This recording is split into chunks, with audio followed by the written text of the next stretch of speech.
Oh, starting the stream with the hearty and hail laugh, I guess. Hello, everybody. You can't see. There you can. I'm trying to make myself a little bigger or something. I don't know. I may also try to like scoot up so you can see me, I guess. Hey, everybody, how y'all doing? So, I wanted to use the Capricorn is processing right now. It's uploaded. Um, oh, I already did that. Excuse me. And I've been wanting to use, well, wanting to use, hey, Shayna. What? You can't hear me? I wonder if it's because this other thing is like using my mic technically. Hold up, let me see. One moment, please. Oh, one sec.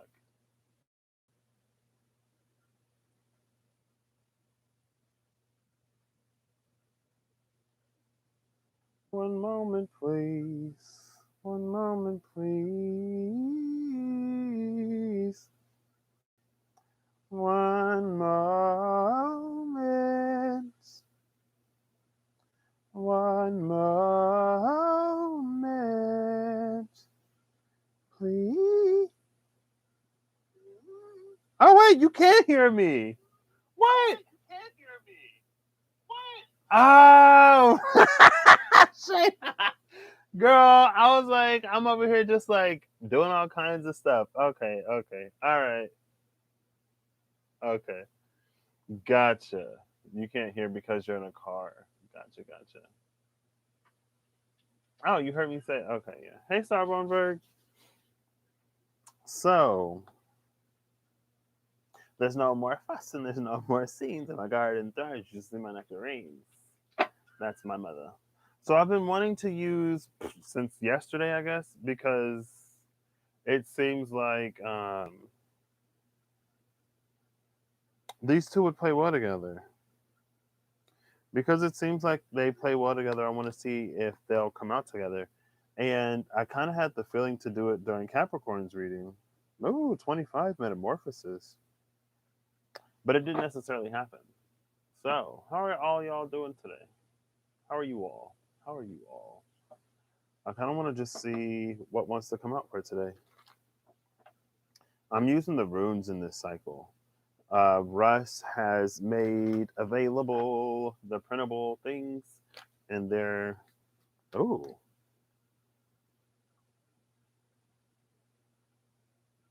that was quick. Oh, what unexpected visitors with listening and strength at the bottom of the deck. What the freak? Unexpected visitors listening. What? What? So we had watchers for a minute. Now we got listeners, I guess. Hmm. The watchers have watched. The listeners will listen. Why is this always? Why is this almost reminding me of Shadi's? Shiraz. That was her name, Shadi's. A little bit. I'm glad to hear it, Starborn Bird.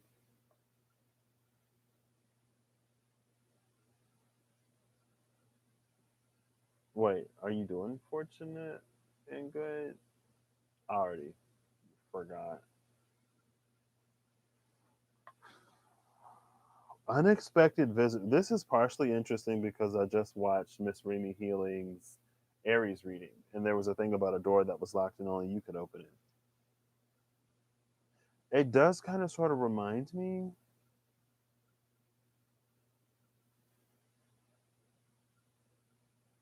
It feels like I don't think it's that. For me, I have this sacred space that I use. I used to use it a lot more. And unexpectedly, one day around an eclipse in Cancer season, I think it was like early July 2019. Yeah, early July 2019. Got an unexpected visitor in my sacred space. I was like, what the freak is this about? Hello? But anyway, there's this, it's almost like, why would you put a door here if doors weren't meant to be opened? Almost. What is this? I'm all the way just, I was not prepared. But it's like it's listening to the other side on the other side of the door, though.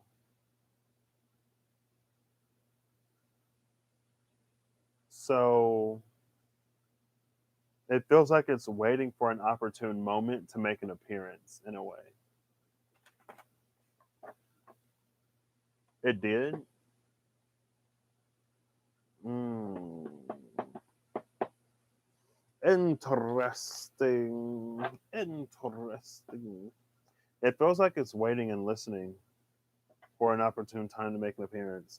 It also feels like it's an energy of like someone who's like on the door, but like the door isn't pressed against the frame, like it's not fully shut, so they fall through. Like she was supposed to be listening, but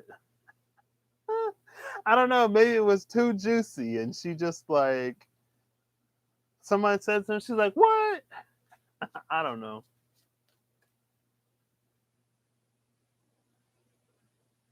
Oh, okay.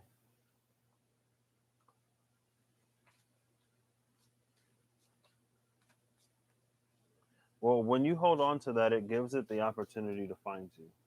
So I pray it does. Right? I'm like, hello? What is this space first? What is this space that, well, I mean, I guess the space was ours. Or would the unexpected visitor be like this little rabbit? And it feels like there may be like a toad on the other side, on a a toad on a toadstool. Is that where they're called toadstools? Because there's a little toad on top of it. Can you see it right there?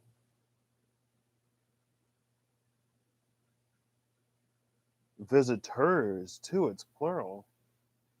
So maybe the animals are the unexpected visitors.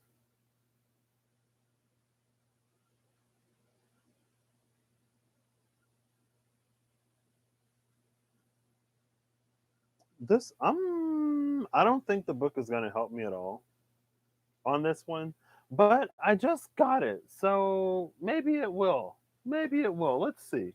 I haven't read much of the book yet, so let's just read it. Maybe it will help actually. Who knows? I'm just like, I don't know what the freak this is. So, unexpected visitors. If you expect the unexpected, you'll be prepared for miracles. Okay, yeah, maybe this is relevant. If you expect the unexpected, you'll be prepared for miracles. Upright, detour surprises and paradigm shifts. Expect the unexpected. No matter how detailed your plans are and how clear you believe the road ahead to be, there are times when the best plans are waylaid by unforeseen circumstances. At first, detours may seem inconvenient, but a surprise turn of events signals that the adventure of life is beginning to get interesting. No one can plan for synchronicity, for fate and destiny to meet, except spirit, who knows what you can't comprehend for now. Life is full of surprises, so stay on your toes and enjoy this exciting new adventure you weren't expecting. There is a plan for your life that may not match up with your agenda. And then with listening at the bottom, it may be the space also of like asking for things that you didn't necessarily think you'd receive.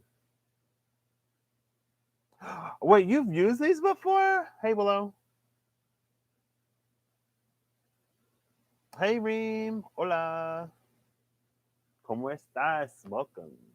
I don't know why I'm speaking Spanish today, but that's a thing. Listening. When this card of, oh, an open heart will hear the message. Expect the unexpected, and an open heart will hear the message. There is a lot of green here. I feel like there's primarily like reds, browns, and oranges here.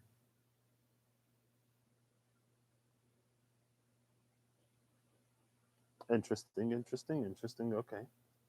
When this card appears, you're being reminded that there is a time to speak and a time to be silent. Now is an occasion for listening.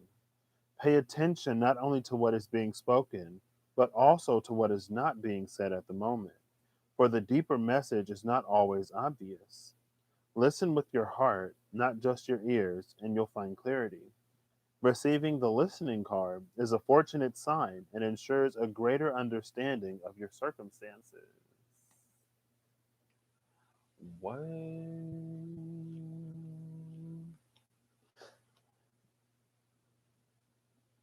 So there is a way to expect what is unexpected. But if you expect it, how is it unexpected? And I feel like, again, it's the arrival. You may not necessarily expect the arrival of it. And it may be something that's sort of been in the workings. I don't know why I'm up here. Like, I don't even look at the camera. um, but maybe it's like it's taken a little bit longer. There's a Pisces, Aries, Taurus here in this night. But the focus seems to be on Aries, which Reem just did with that door that is for you, your door. Maybe you're surprised by what you find on the other side of the door. For some reason, it makes me think of what Russell said earlier, with our personal Yggdrasil trees being in like a magical realm, rather than them sort of being like more inside of us or something like that.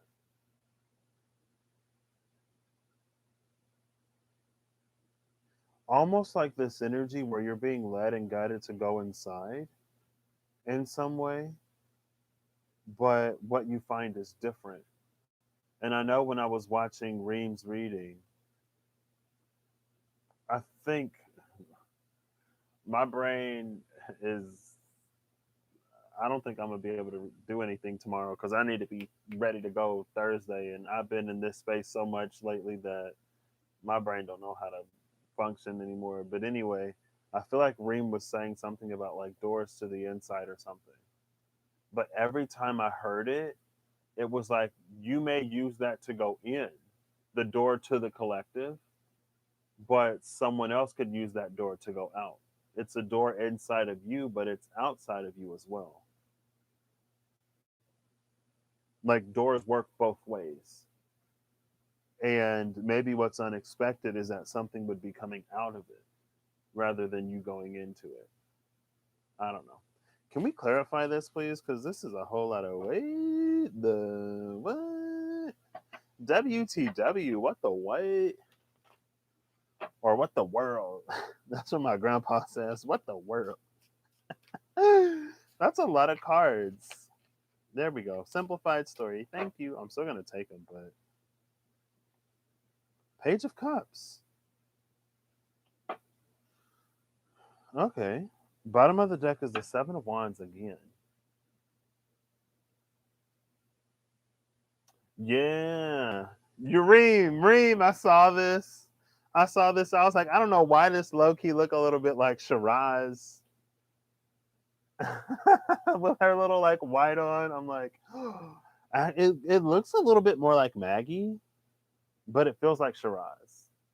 Anyway, anyway, anyway. Hey, Torin. I don't think I said hi to you. Hey, everyone that I missed. Sorry. Yeah, and again, it's an energy of like someone who was listening on the other side, like ear pressed up against the door, listening.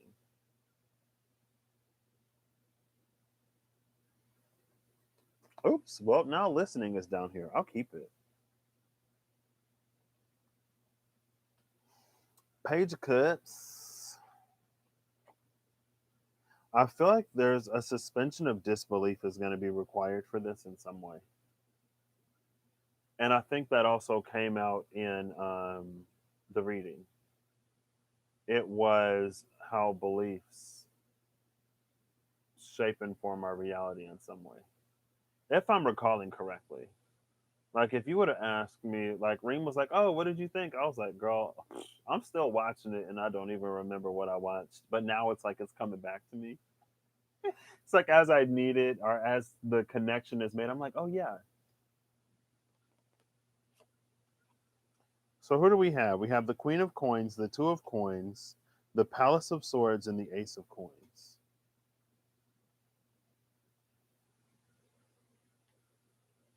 There's a whole wait. So we have the Queen of Coins, and then the Two of Coins, the Ace of Coins, and the Palace of Swords. This is, it feels a little bit like a watcher. It feels like the Ace and the Two of Coins are energies like feelers sent out by this Queen of Coins. And they're being sent to this Palace of Swords. It feels like this unexpected visitor, it's an earth energy in an airy place. Yeah. I'm like, wait. There's this earth energy in an airy place. This reminds me of in The Witcher, they talk about the conjunction of the spheres. And at first, I thought the conjunction of the spheres was like an eclipse or something. But then it seemed like there were actual like planets or realms that conjuncted. And when they conjuncted, bridges opened up between them. Because they talked about something happening to the elves during the conjunction of the spheres. And I was like, so were there no elves in this world before the spheres conjuncted? And we do go from two coins to one. And in the Palace of Swords, I don't know if it's like my eyes playing tricks on me. Well, it may be a cloud. It feels like there's some spheres conjuncting energy in here. Well, I guess there's the place of the where the palace is, and then this planet up here, or that moon up there, or whatever that is.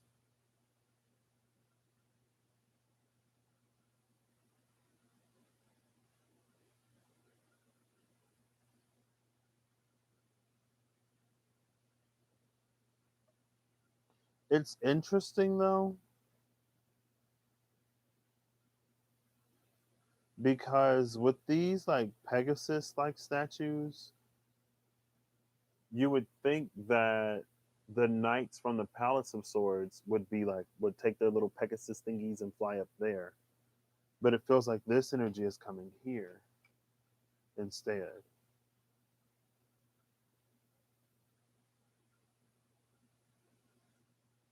And I guess that's the thing. A door works both ways. And you can put an ear to the door on either side. So it feels like a more established energy. It's like as we've been talking about expanding into other spaces, whatever lies in those other spaces, it's a little bit of that stankness. And I love it. It's a little bit of that stankness, a little bit of that sniffing energy, being sniffed out. And again, or maybe it's this energy of like you walk up to a door and you don't expect for it to open, or you don't expect for someone to come through the door. You expected to walk through the door, but they were listening and they beat you to it in a way.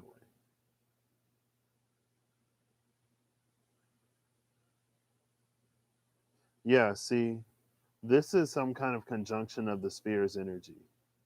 And it did happen in Aquarius. The great conjunction between Saturn and Jupiter happened in Aquarius, which is an air sign. Traditionally,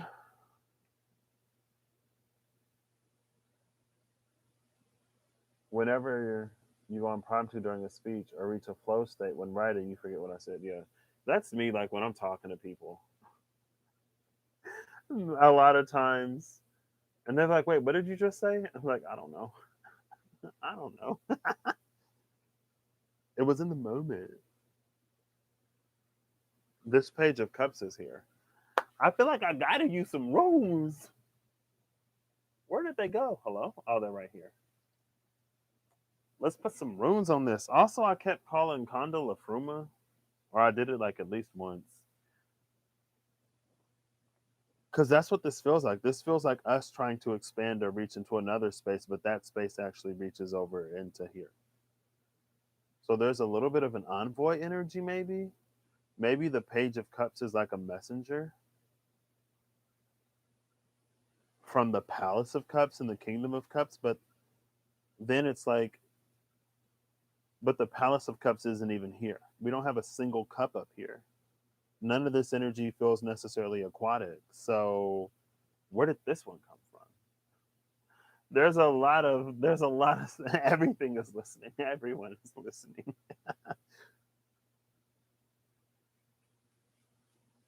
So what's on the other side of this door? I guess. What question am I asking? Who is this? Can I ask that? I love these little room cards. I love them just as much as I thought I would. And I don't mind stitching them together.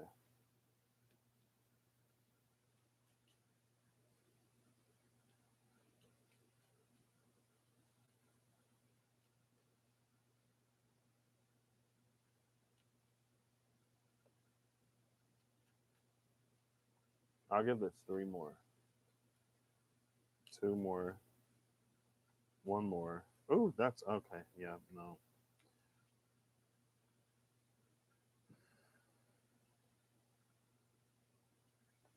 One more. Okay, now all the runes want to come out. Final one. There was a bunch that tried to come out hard. And when I was doing this, like I intentionally, like I wanted to make these really thick and this like really thin. There's that hooded rune that Reem had the dream about not too long ago. Who is on the other side of the door, you ask? Interesting question. It's a secret. It's a secret. The reason why I took these is because Logir, not Logir, um, Leech. I don't know how to pronounce a lot of these. I don't know how to pronounce most of these. The Leech rune was at the top.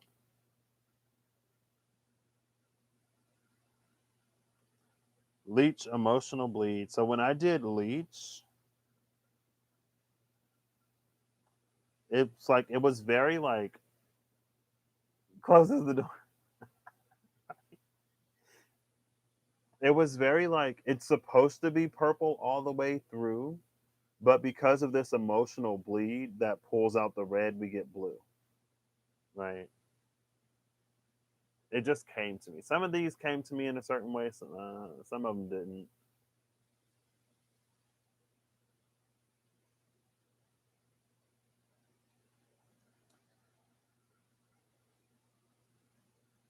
And then Vindhorn or Windhorn and Waken. I think that's how you pronounce this.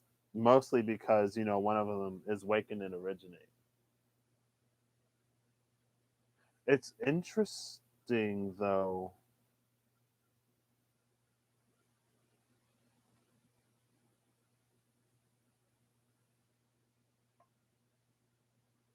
The purple between Waken and Leech.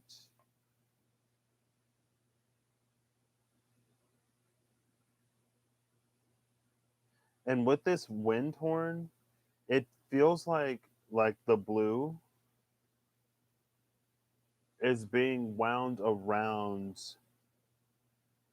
the green, or it's like it feels like it's being braided, and because of that, it feels like very, I guess, DNA girl.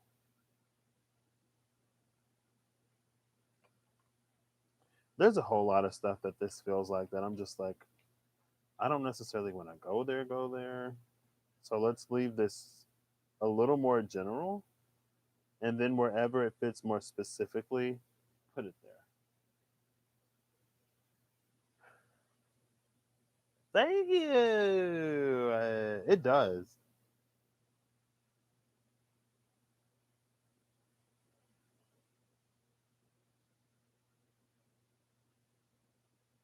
Does this help me? What did I ask? What's on the other side? Mm.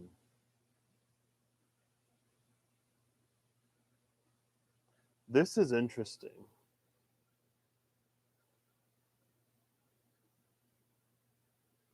I feel like if I had the mystical shaman oracle, this feels very like soul retrieval.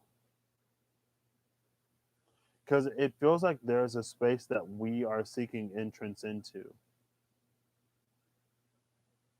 And we don't expect, it's like we don't expect what we find on the other side of the door, but also at the same time, we don't expect for us to become who we're going to become in this new space. It feels very like, and maybe that's why this wind horn is here, like twisting them both together around this green central ETH pillar. That's the Gifu on top of the ice. I don't know. Hey, Sil. Yeah.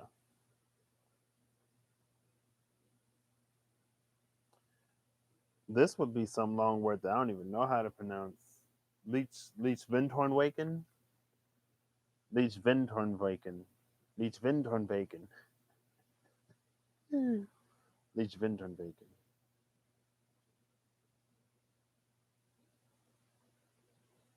Let's see. I did this for Capricorn. What color do I want to use blue again, but I'll use a lighter blue this time. I saved all my extra little paper scraps. I was like, I feel like I'm going to use these. I don't know why. Now I do, so I can do this. We're going to bind them.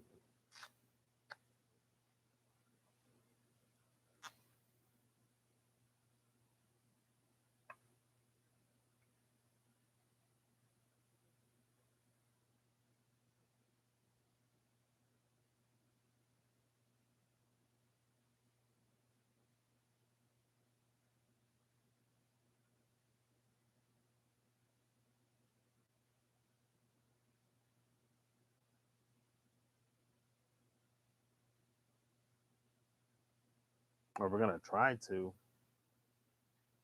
This is confusing. This is a confused mess. So this is Leech Vindorn Bacon. I'm saying the V's like German. Well, some of these are Germanic, right? He said that he was going to like Old English and maybe also Germanic, where the W sound like a V and the what sound like a F or something like that. Leech Windhorn Waken.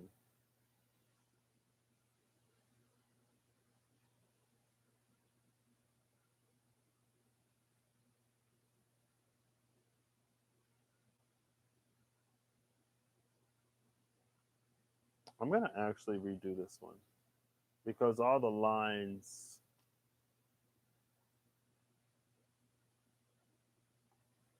I'm actually gonna do Waken first. I feel like I did that really low. This is number 75. I'm going to consult the whatchamacallit really quick. 75. Yeah, see, I just look like that. Kinda. I don't like this one either. Where did my little cheat sheet go? Darn it! I'm gonna. Okay, I feel like I'm losing it a little bit, but I'm gonna get this. Maybe there's a certain order to them. I should have started with Windhorn, like I said.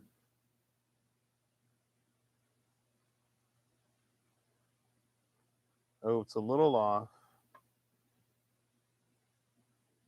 Let's add another line. for waken, and then another one for oh,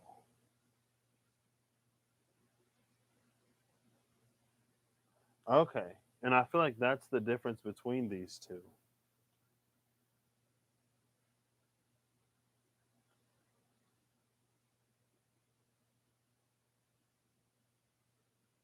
Okay, Holly, see you later. It feels like when I did the leech first, and then I went into the wind torn. When I did wind torn first, I noticed that like if you bleed, like you could bleed onto this line. You can bleed onto the line of wind torn, which reduces the complexity a little bit.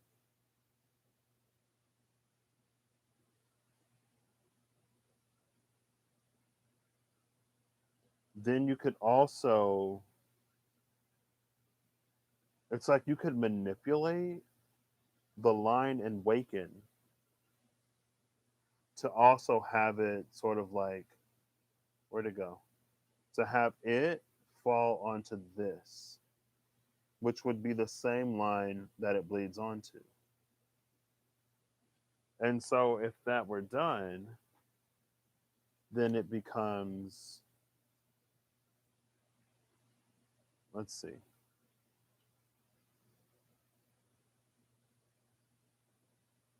Oh, girl, can I not? Apparently I can't. Let's extend this a little bit, I guess. Just go all the way down. So if you move the waken, it does something like this, and then you can bleed onto the same line with the emotional bleed.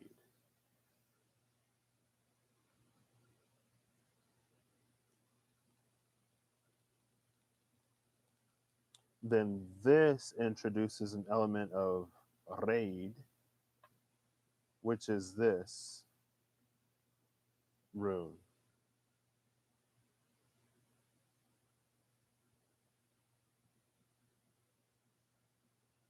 And that's the journey, right?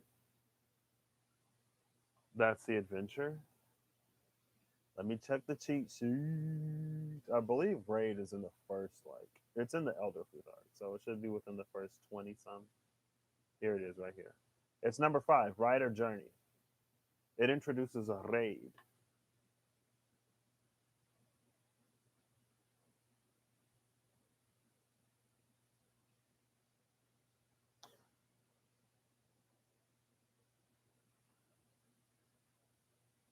And then there's this on the other side of the raid.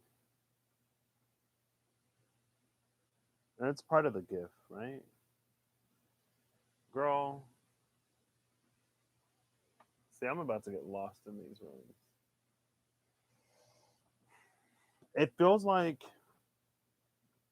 so part, this feels like the, this is also a part of it.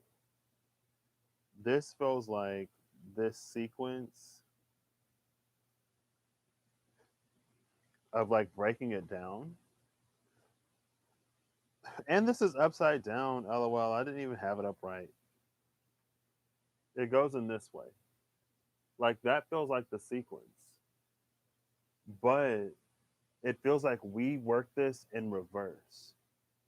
We start with the journey and then we start to awaken, right? So it moves that line off of the Vindhorn and it puts it back here.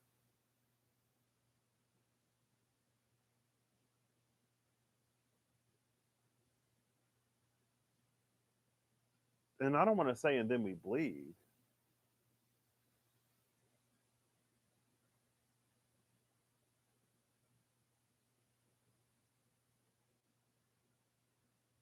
but maybe we do in some way. It's also a leech.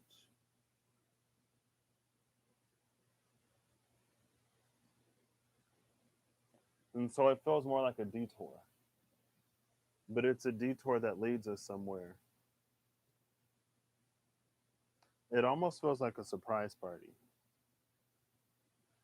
when someone's waiting on the other side of the door and you walk into a room and you think it's empty, but then everyone jumps out and they yell surprise, right?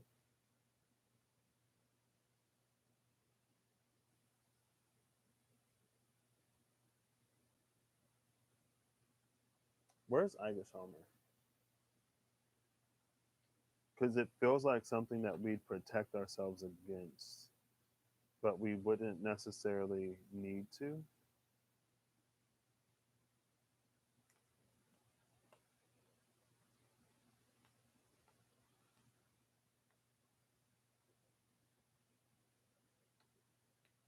I don't know why Lafruma is in my mind. There's Raid. Raid is between Watcher and Elves. No, between Watcher and Unwind. And then this is Unbound. Okay. I told you the Watchers was out there, I guess.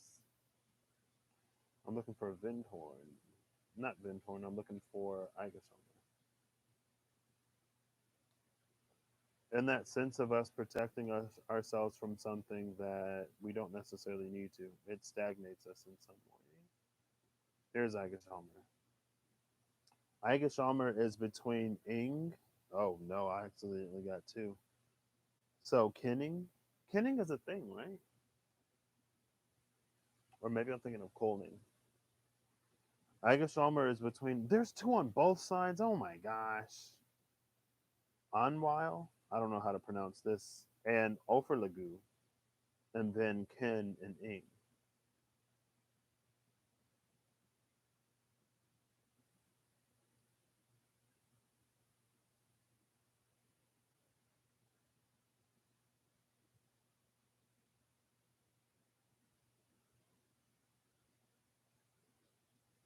See, the thing with Oferlagu and Anwile is we try to put ourselves above this conflict. It feels like there's something that we try to put ourselves above, and it introduces resistance to an otherwise naturally unfolding path. I want to put air quotes in there somewhere, and that's this protection. But what it does is it prevents us from reaching this kenning.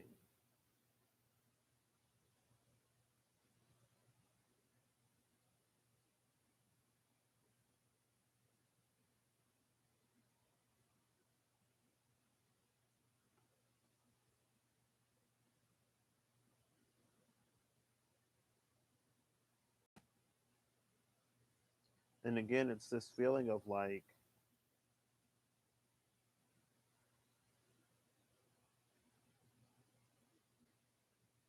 there's a piece of ourselves that we're waiting to discover on the other side of this.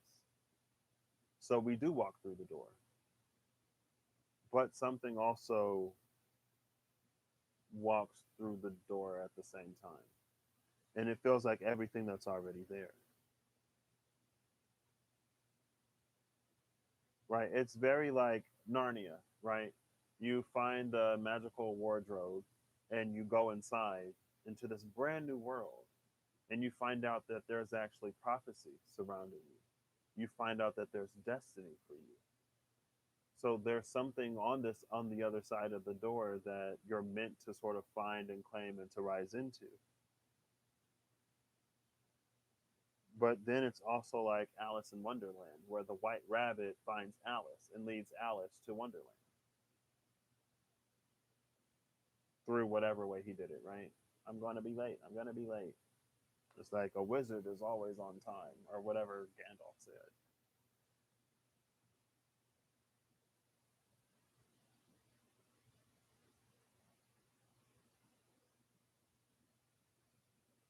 And this is purple.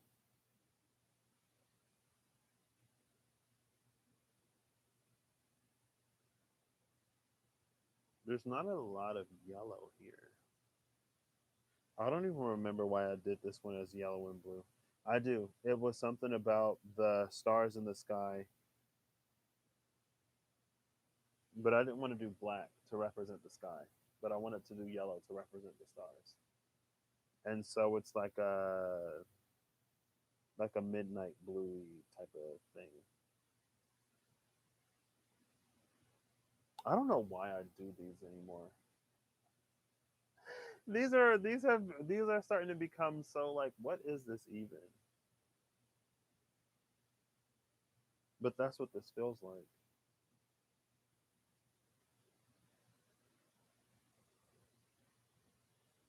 I feel like kenning is a word. Hey Siri, what is kenning?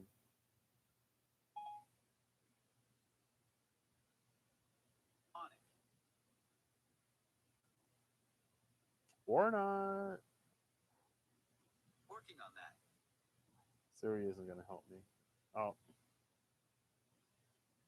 ing adds action to anything. So this is divine sparking or torching.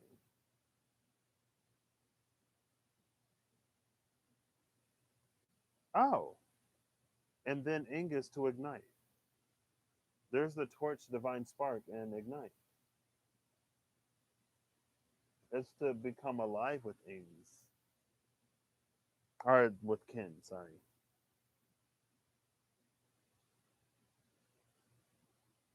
In a way.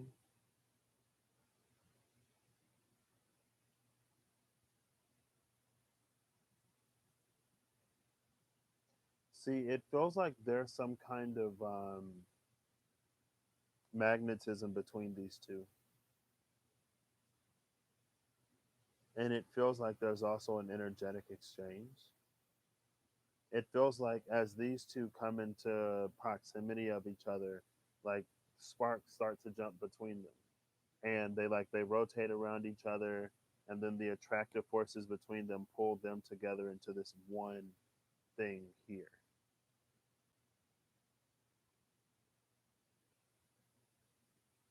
which puts our blue and our red together to make purple. And then we awaken with whatever this waken and originate is.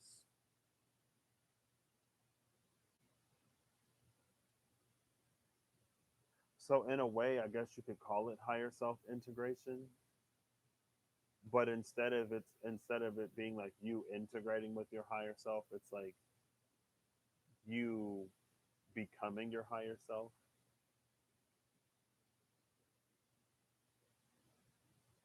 in a way. There's something like that. Yeah,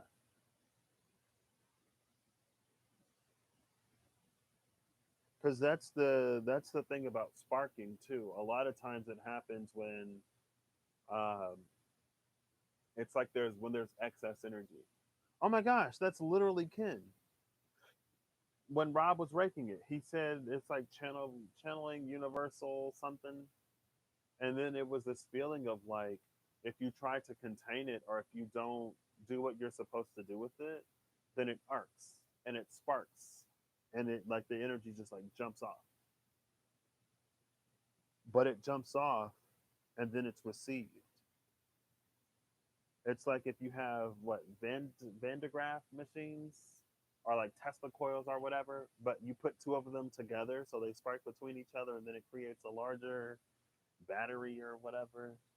It's like it's that energy. Are you asking me what I want to eat? Oh, I'm not gonna be done for hours. I'm just playing. Sorry. And it's like that's what they're listening for. That's that stankness. And it's like if you've ever been in an area with high voltage where you can hear the electricity, you can hear power flowing through a conduit. You can hear power flowing through a channel. You can hear it flowing through a circuit.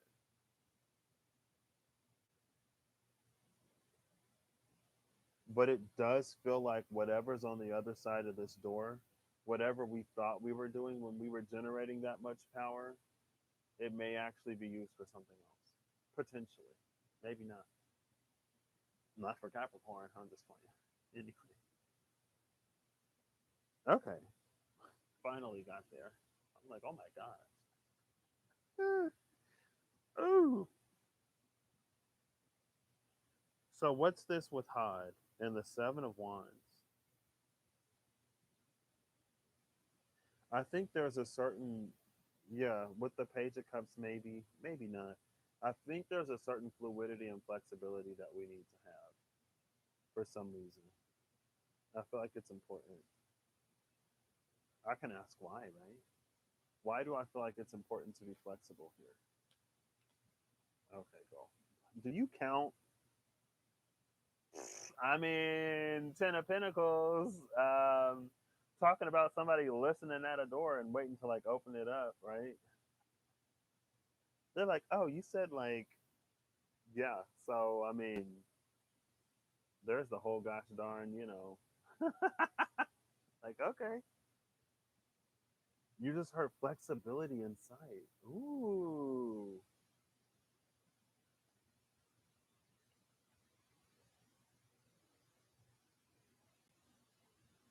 I feel like oh, it's in reverse. Okay, I was like, oh, it's at the bottom of the deck.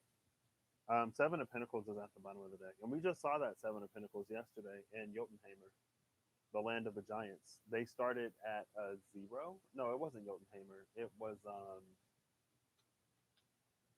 yeah, it was. It was Jotunheimer. Jotunheimer was the Six of Swords into the Seven of Pentacles, and then the Ten of Pentacles was in between Jotunheimer and Muspelheimer, and it's the area that the gods can't get into. They have no access. They have no access because of that Seven of Wands energy, because they seek to conquer and to take, basically. And it's not something that can be taken. You can't force your way into kinning. It doesn't really work like that. Oh, girl, you. I think part of it is flexibility in sight. That's us being flexible, sort of in our vision. But I feel like on the other side, I feel like on the other side to the energy that's listening, it's like they can see it, right? Like land in sight or target in sight. It's like flexibility in sight. They can see when we're malleable and flexible enough to this. And again, that was the thing about an energy. I think it was somewhere between, somewhere around the Wizard of Awareness or something. It's like, no, it was in the Earth Mason. It was in the sea. It's like as the conditions change, the plant grows more. But as the plant grows, the conditions change, right? Like back before Earth was really livable, for us at least, when plants started to grow, they started to take carbon dioxide out of the atmosphere and put oxygen into the atmosphere. Now there's enough oxygen in the atmosphere for the creatures that need it to live. And now there's this new symbiotic relationship formed between the creatures that breathe oxygen and exhale carbon dioxide and the creatures that breathe carbon dioxide and exhale oxygen. And again, it feels like it's connected to this emotional bleed in some way. But it's like you're following the bleed up rather than it sort of like being drained of color.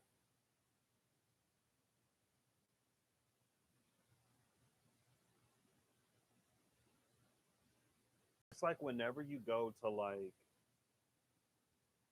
open a door and like the other person was also going to open the door at the same time, and so you're like, oh. Or like when you're gonna call somebody and they call you, it's that energy. It's like it meets you there. But I feel like if it meets you there, it's not necessarily listening. So that's not the frequency that's listening. That one just feels more synchronistic than anything. It just kind of happens.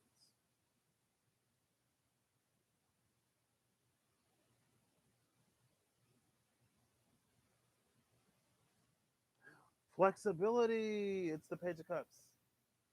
It's a flexibility in belief.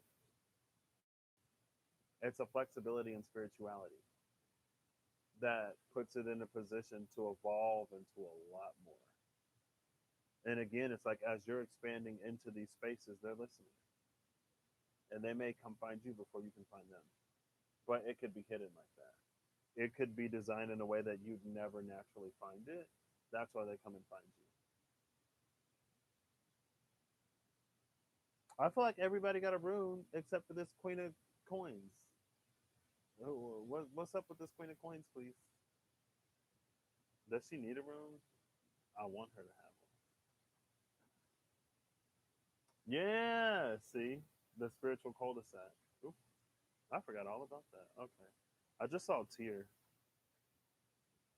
Actually, I don't think that was Tear because Tear is red and black. I don't know what that was.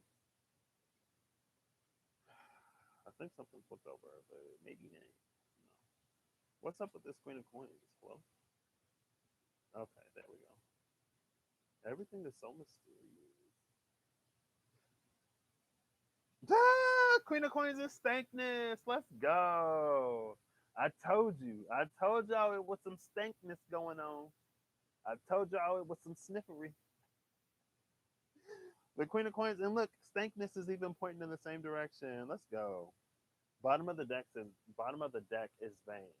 Capricorn got Vane and Condor. Vane Condor.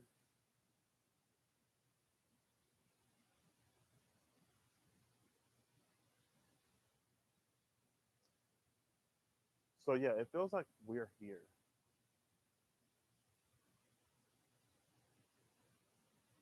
It's like we're here trying to figure out a way to get here, but then the here arrives. It's like, oh, like I thought I would have had to go looking for this. It's like, no, we heard you. They were listening. See that listening stankness. The Queen of Coins is listening. Elephants are matriarchal animals. Can you hear that?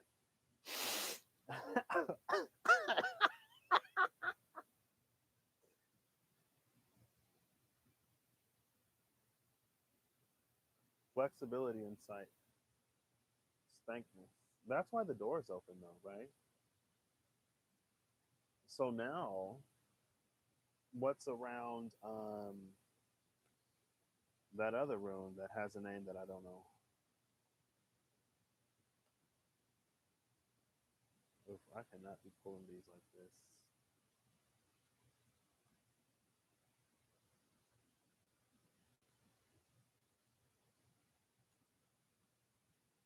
Oh, for Lagoo. It's right here. It's literally right here.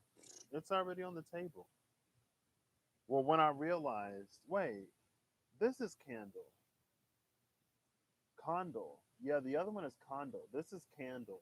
The other one is Condor. And they make the K with the kin in it. Kenny's. Ooh, the Watcher.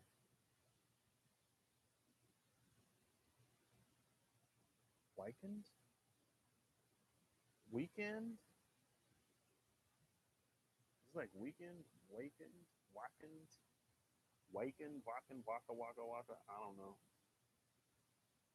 O for Lagoo is up here.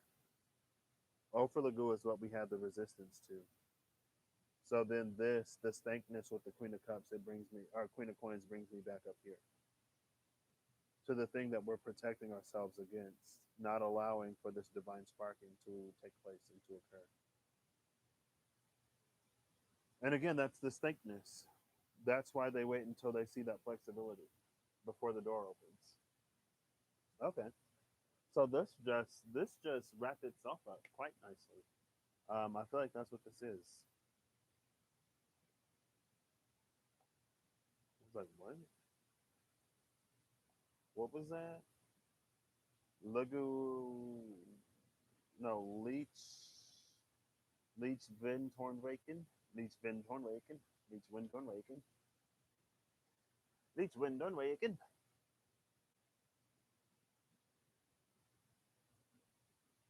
Who is this? All right, that was something.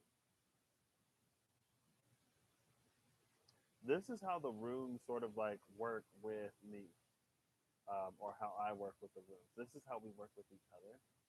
Um, and the things that I love about the runes is that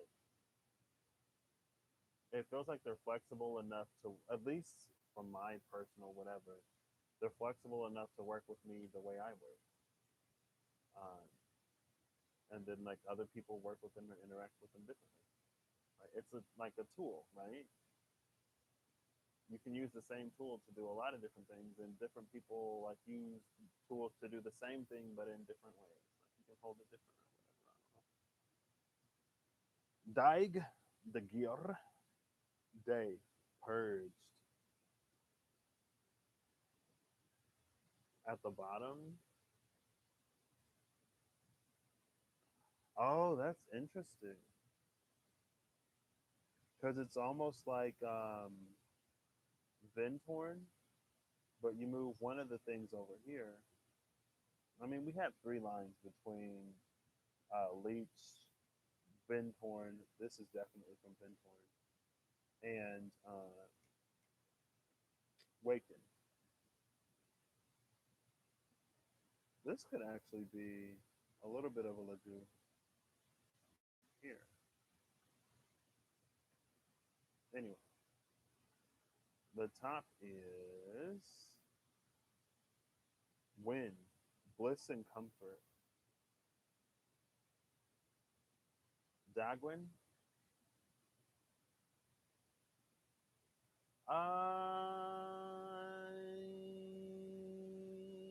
Honestly, I don't know.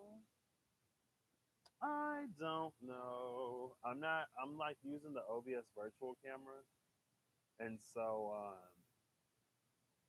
I don't know if it's a little lower right now. Let's see.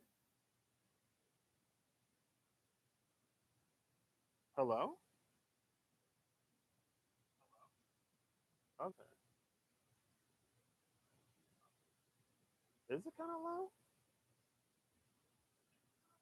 It is kind of low. I guess I'm whispering today. It's a secret. I guess.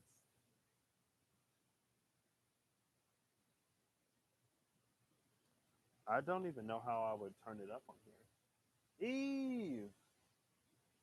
No, I don't think it's your headphones because Reem just said the same thing. But if you can't hear me, then you can't hear me. So.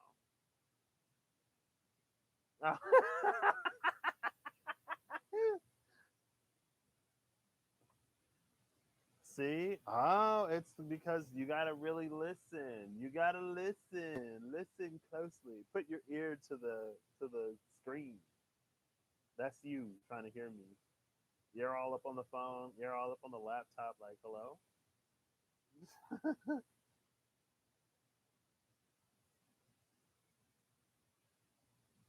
I'm not surprised though. It's like, ooh, who is that? Hello? You gonna make all that noise and not even come out? It's the Six of Swords. Yeah. See, Six of Swords was with Jotunheimer, and the bottom of the deck is the Ten of Cups, which was the energy between Jotunheimer and where was it? It was the one because it was 718. There was a zero that became a one, and I think the one was this Ten of Cups. There was the Ten of Cups, Ten of Pentacles between the giants, Jotunheimer and Muspelheimer. The Six of Swords is here too. Don't know what that's about. Hey, Eve.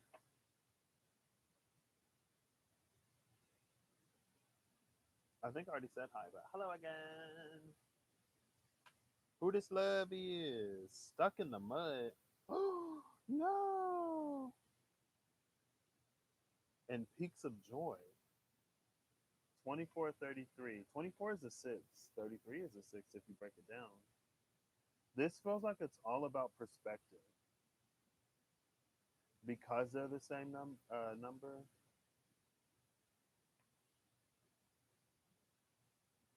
Also, because the bird on top of the elephant is looking in a different direction. The bird on top of the elephant is looking in the same direction as peaks of joy.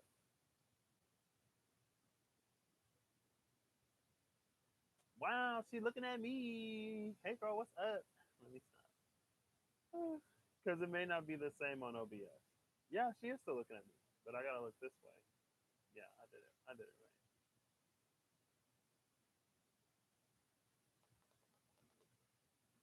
I almost want to pull a Wisdom of Lord Ganesha card. Dry desert at the bottom of the deck.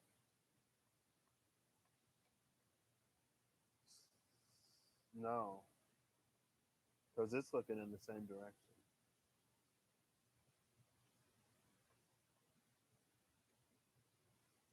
Oh, you can't even see it. There you go.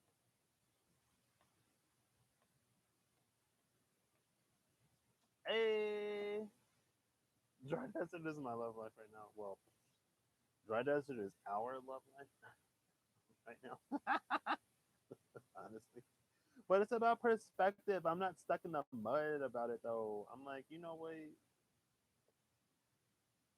Sad embrace. Oh no. With magic stream under it. I kind of don't want to leave this here. Whew. I know, like, ooh, it's dang. I've had the show for a minute. Judge me if you must.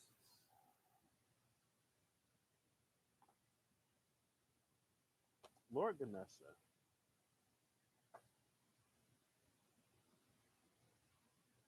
Let's see what's up.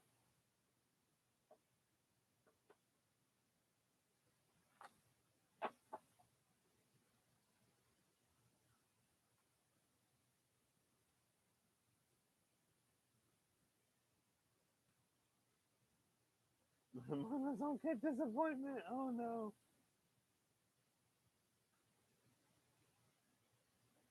I believe that there is a wonderful, nourishing love coming my way. Speak that positivity into my situation. Ooh, number 48, which came out earlier, and 45, divine support and prosperity. Bottom of the deck is cultivation.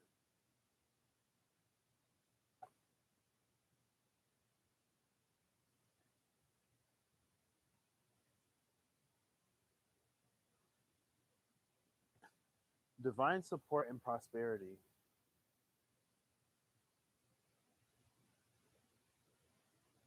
This is a 3 and a 9, and both of these are a 6.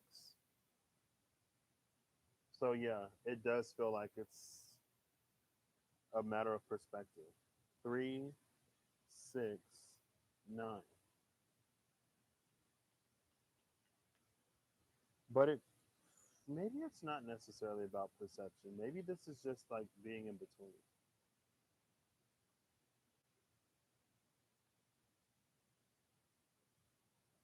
Stuck in the mud could be, it's interesting. It feels like there might be an energy of more that's calling us. And we feel everything that is for us to have. And we feel our current position. And because they don't align to the same thing, we may feel the lack of that. But it feels like it's calling us forward in a way.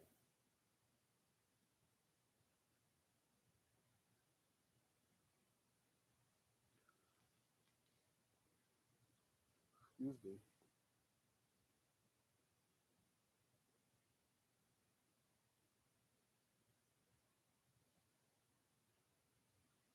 And when we allow this to call us forward, then it feels like everything faces the same direction. And it all leads us towards this prosperity. This Peaks of Joy is coming out with the Six of Cups energy. It feels like this is a temptation to look back on times where we didn't feel as stuck. And depending on whatever it is that whatever situation we feel stuck in, it feels like there's going to be a sort of relevant Six of Cups to, oops, okay, I'll leave that down there for now. Feels like there's going to be a relevant Six of Cups, but we have to break the habit of like going back to the past. Oh gosh, they also been on my hand. That gosh darn Queen of Wands pop up everywhere. She one of the cards I see frequently.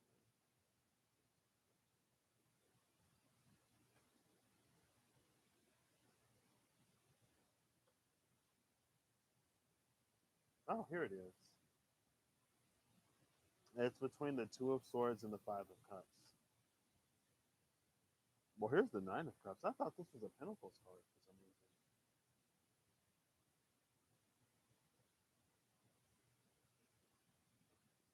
Yeah, it feels like when we go back, in some ways we blind ourselves to future pathways with the Five of Cups and the Two of Swords around it. What's this? The Chariot.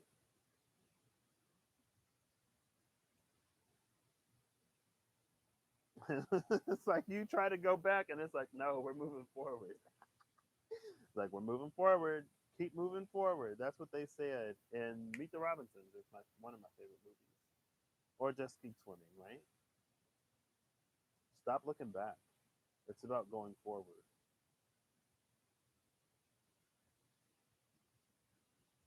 And it's almost like this is a reminder why things didn't work, or it's about consciously remembering why things didn't work.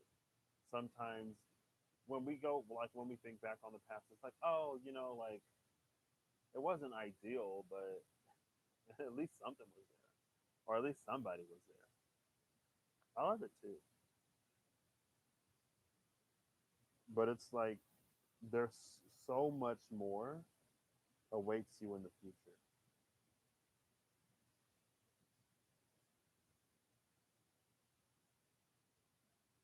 This would be, it's like if you go back to it, you would be choosing to blind yourself towards something because you already know. Once you know, you can't necessarily unknow. But also, it's like because you know what you know, you wouldn't even get the fulfillment out of it that you got in it because, again, you know now.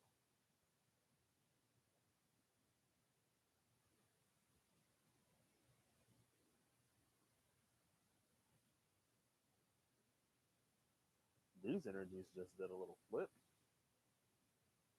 And that's why the sad desert is back here because it's like there's nothing back there.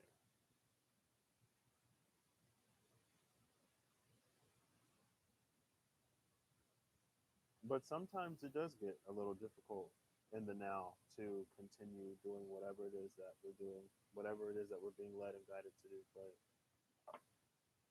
I can see it feeling a little carrot on the sticky. But again, it's like it's calling you forward into these brand new cycles. And it's listening, it's sniffing you out with that stankiness. I guess it's asking you, will you leave it behind? That which no longer serves.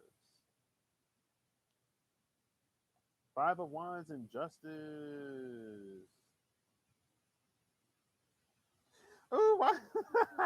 It's like, oh, if somebody getting the beat down, they deserve it. I'm just, that's what this feels like. Five of Wands and Justice. It's like if they getting beat up, they deserve that. Let them have their karma.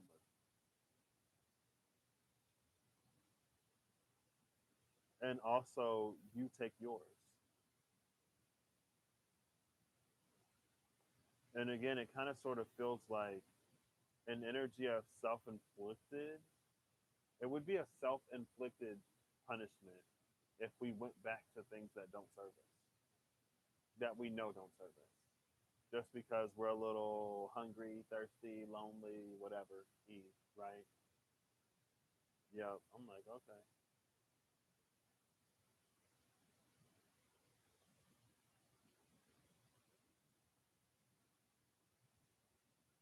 It's like, why would we go back to contentious situations? when we don't have to.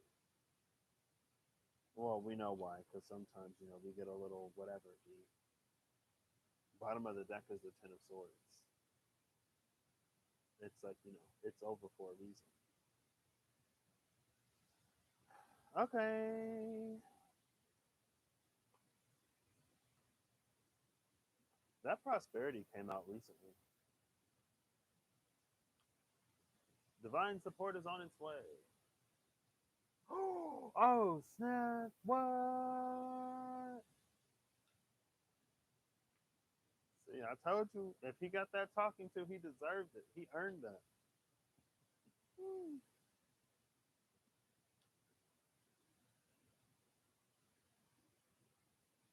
Okay, now I'm going to put these away. How long have I been on? How many?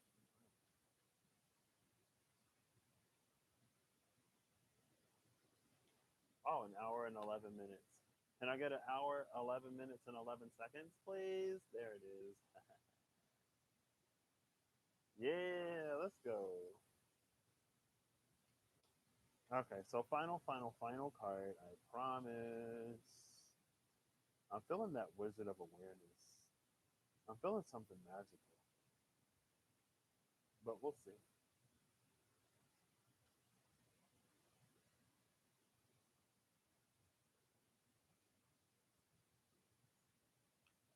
I'm gonna keep on shuffling. It's a little dark in here, but that's fine.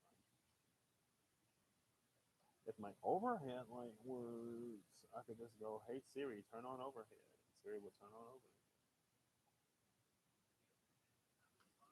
I know it's not responding, Siri. It's not being flexible. Well, the overhead light is being too flexible. It keeps restarting. That's why it goes through the colors because it's restarting. And when it restarts, it unpairs from my phone. That's why I don't even bother connecting it anymore. But maybe if I connected my phone to it, it would help stabilize the connection, and my overhead light wouldn't be so easily lost. There we go. Finally, moonlight. Moonlight can be magical, right?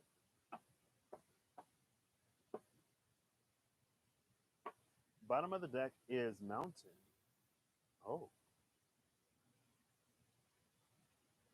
both of these are six. Number six, mountain at the bottom of the deck, and then moonlight.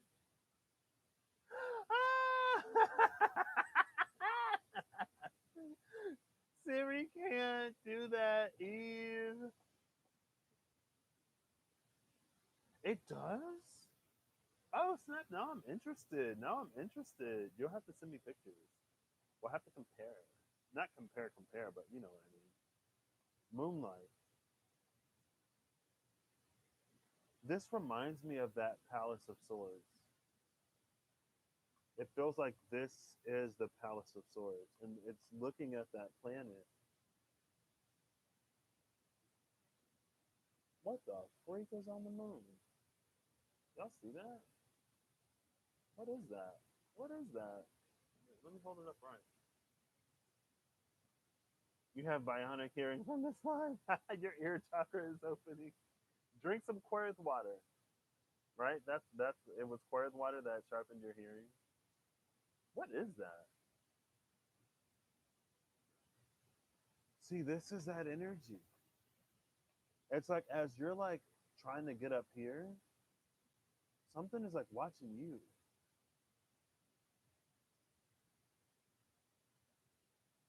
And the mountain is here.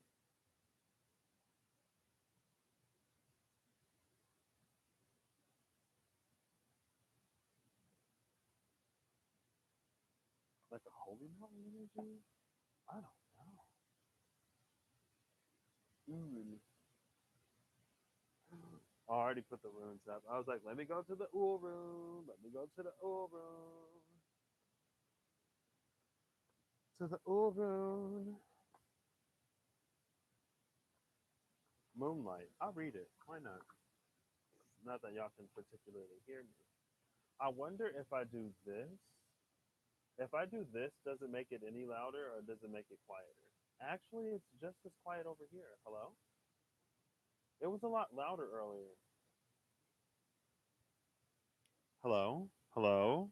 I don't even think this is helping. So,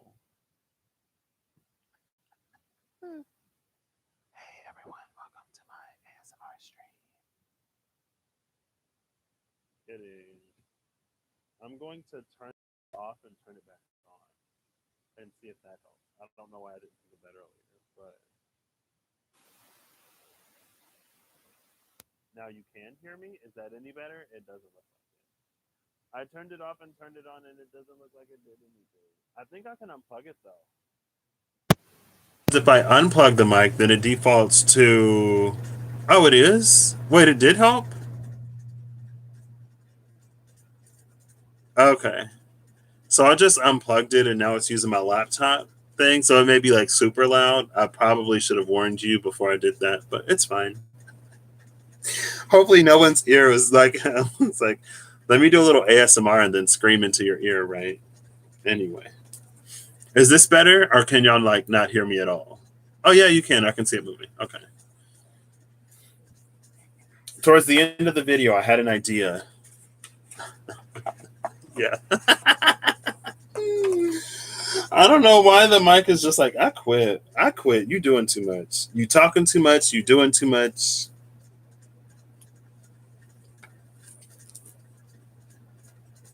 Yeah. Sorry for anyone's ears if you were listening.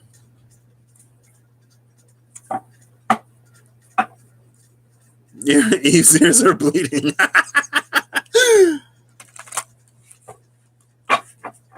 Sometimes we just got to get a little less technical, I guess. So, Lord, what do you wish to leave us with? Ooh.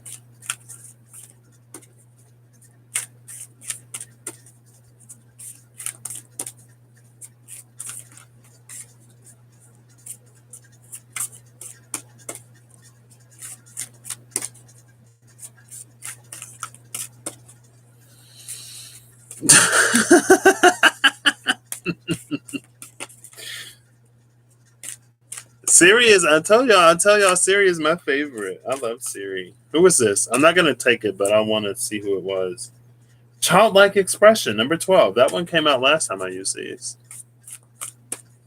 Sorry, Willow Pillow. I know. I was like, I should have gave some kind of warning first.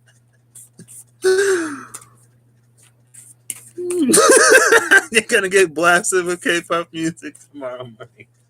You will be awake. You will be awake tomorrow, Shayna. For sure. As soon as you turn it on. Just like, okay, and we're up. Lord Ganesha.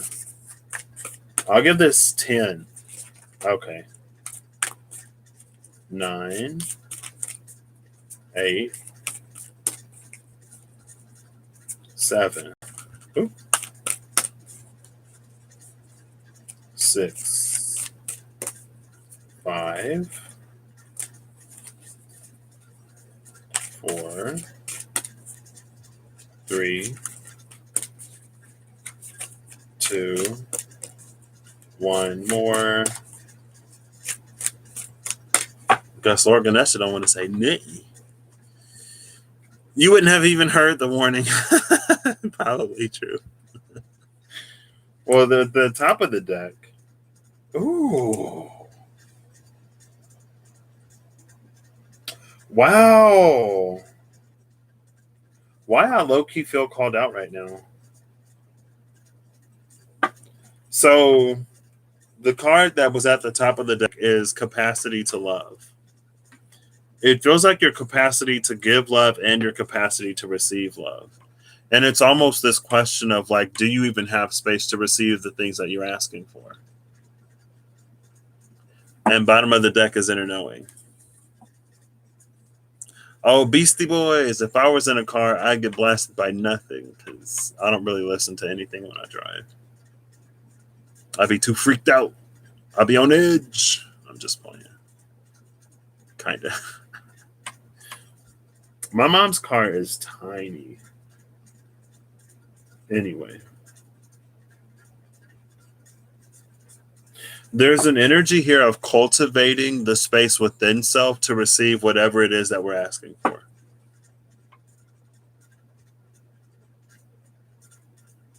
And it reminds me of the love reading that Denise got.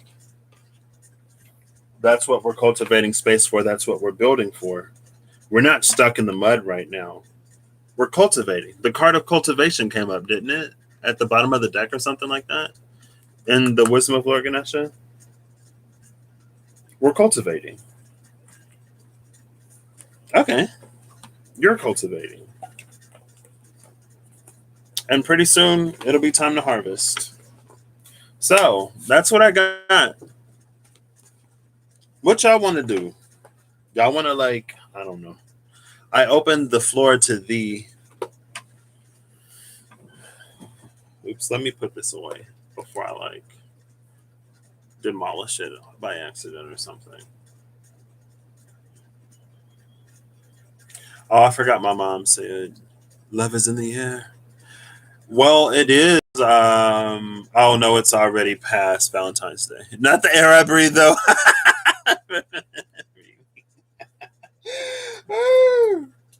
Love is in the air somewhere. Reminds you of Remi's water meadow. What was Remi's water meadow? Because I think Ing is water meadow. And Russ was like, I don't know what water meadow is. And I'm like, I don't know what water meadow is either.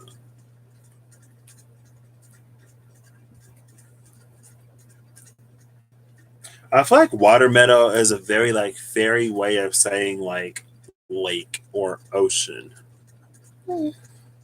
It's a water meadow. But it feels like a water meadow would be very calm.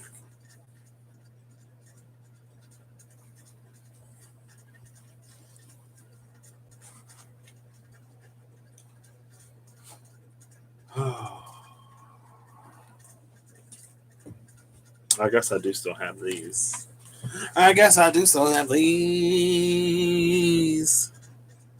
These. I need to split this in half.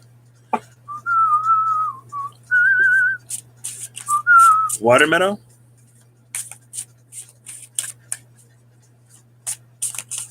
If you watched Russ's raw rune video earlier, then I know he mentioned the water meadow.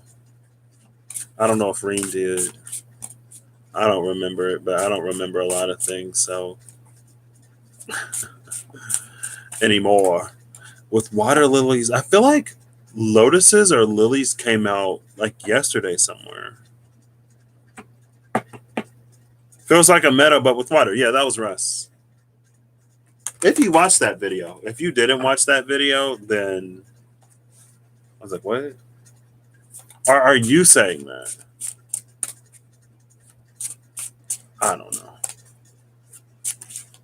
I don't know. I don't know anything.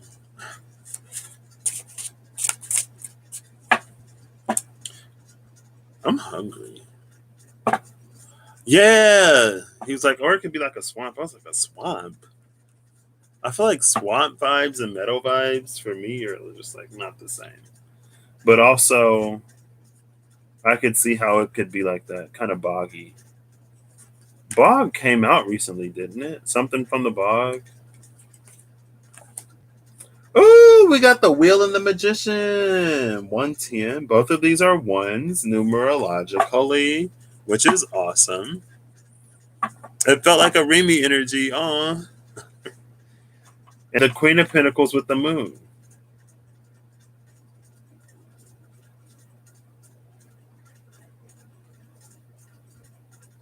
This Queen of Pentacles is so interesting.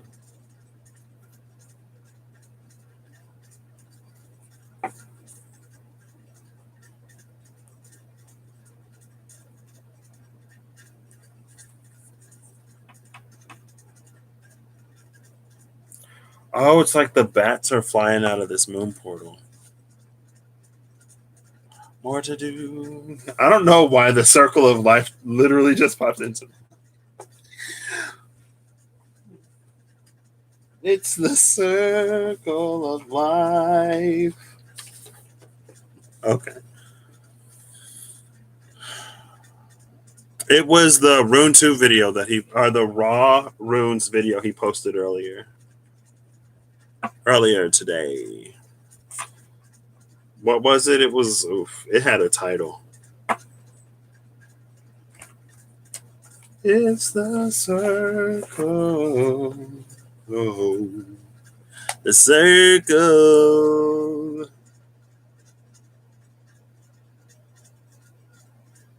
of life. Free Rune Deck, Raw Runes 2, the newly formed version of the 78 card deck available to download. It was this one. You can't see it. The Flyers were giving Russ the flux. They would not let him. I was like, oh my gosh. The Lion King. Impromptu Zoom night. We're watching The Lion King. I don't have Zoom, so I'm not hosting those. Anyway, my hair is longer than I've ever, usually when my hair grows, it grows like afro-y. It doesn't I have hair touching me in places on my head that hair hasn't touched me in a minute. The third eye fly, I was like, how? I would be freaking out the whole time. I would have just slapped my forehead and then potentially killed a fly on camera.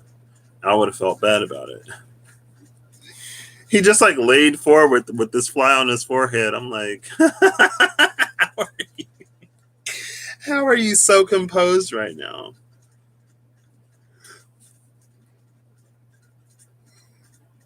Excuse me, he is. I remember yesterday, I was like, hey, Russ, can I get a random rune? He was like, go make your own runes. I was like, wow, Russ, I just wanted one. I'm kidding. I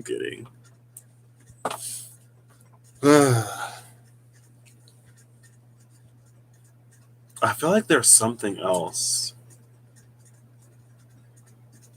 I'll ask Siri for a random number. I don't know.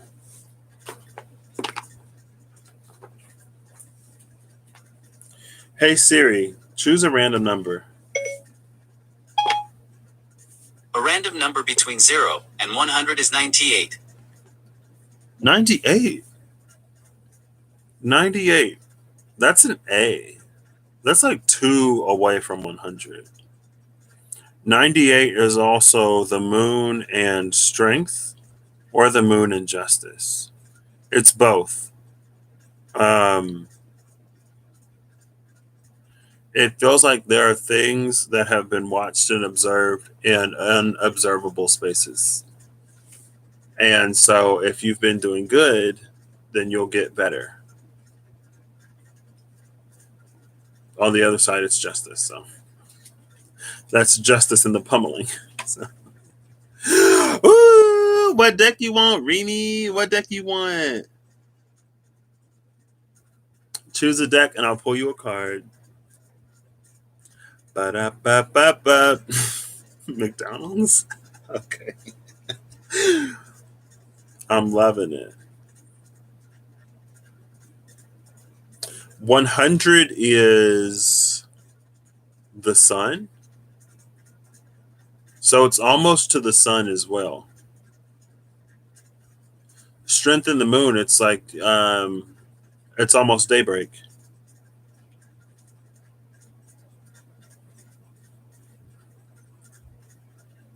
Wait. What deck do you want, Reem? Tarot of Dreams. Okay. All right.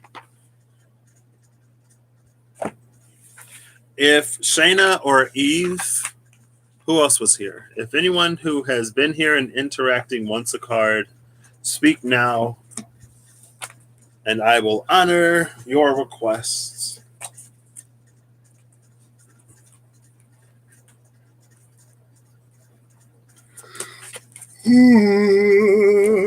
Excuse me, big yawn.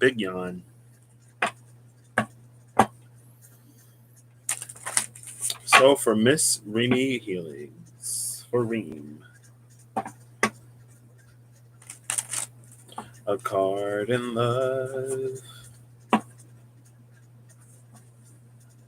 feel like I heard the word anticipation. Yes, you may.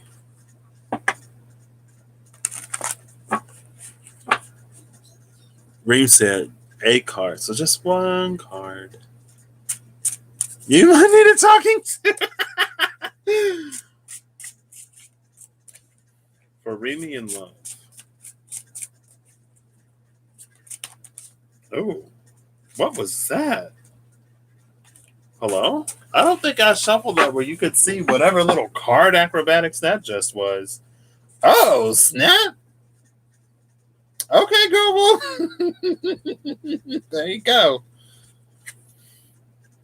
And the bottom of the deck is the Palace of Wands. The Wheel and the Palace of Wands.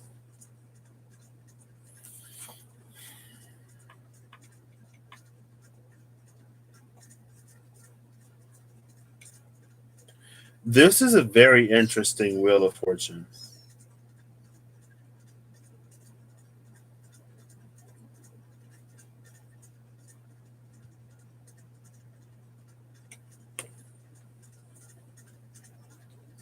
Like, I feel like I need some light.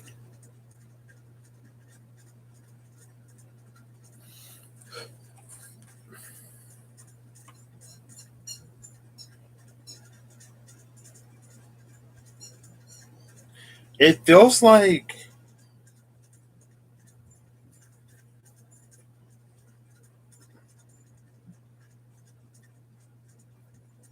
those are zodiac signs. Oh, look.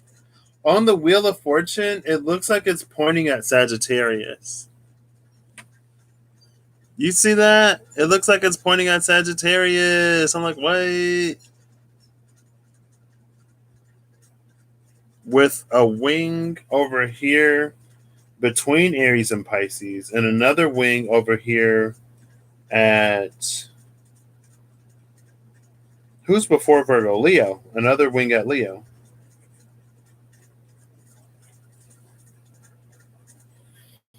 I feel like there's this like Reem is a Sag. I don't like it. I love a Palace.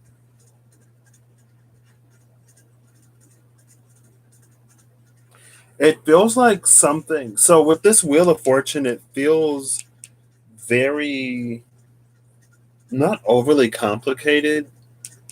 That's not the word. It's very like calculating in a way.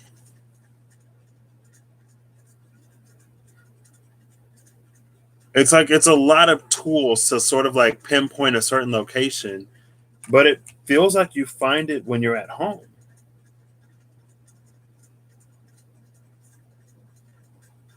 It's like when you're at peace, when you're at rest, when you're at your best, you shine. And that's the frequency that'll help you find it. That's the frequency that leads to a change. It isn't necessarily something that you calculate in a way, if that makes any sense. It's like you be you and love will find you in a way. Also, this is Jupiter, and Jupiter rules Sagittarius. So, that's Jupiter. It's the glyph for Jupiter, but it could be the number 4. See, because like there's the other Jupiter, so it's like a stylized Jupiter. Now those other 3, I have no clue. Now what all those are, I'm like, I don't know.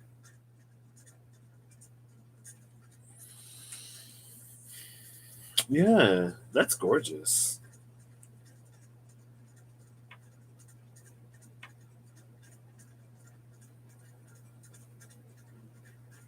Oh my gosh! Reem, look! Look at the butterfly! Is that a person? Are those people? The shadows of people? You can't see their faces. And there's like one butterfly on this whole card. It reminds me of that caterpillar. The butterfly is already here, girl. Butterfly is like, where you at, Reem?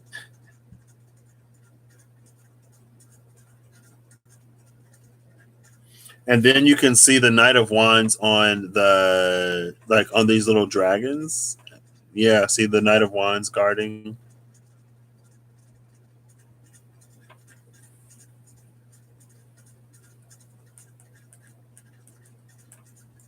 So in that way, it does feel like a little bit of vulnerability and a little bit of play because the two dolphins are here.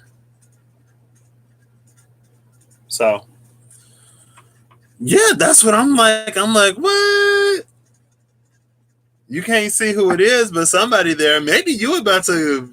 It's like you go out looking and hunting and searching for something else, and you end up at this palace of wines, and you like, wait. This is my home. This is my palace. Like, excuse me.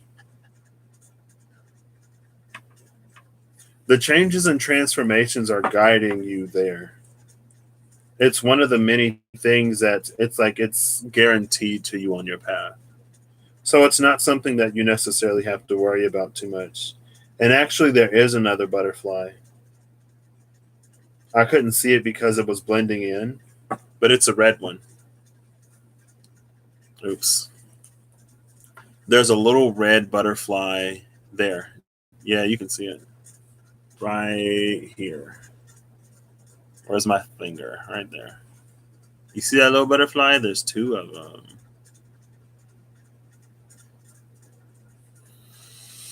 No problem. Thank you. Extended stay. Let's go. Then someone knocks on your door. And I remember someone a long time ago when I was a kid, they left their game and we went to go take it back and they were watching a scary movie. And they said that in the movie, somebody knocked on the door and then we knocked on the door in real life and they like screamed. It was funny. No problem. Yeah, that's really nice. I love it. It doesn't really feel like something that you have to. It feels like you're already doing everything that you need to be for this. So, who was next? I think it was Willow Pillow said, "May I have a card?" And then Shayna said, "Me." And then Eve said, "I would love one." So, Willow Pillow, do you have a question? Give me a question and a deck you want me to use, I guess.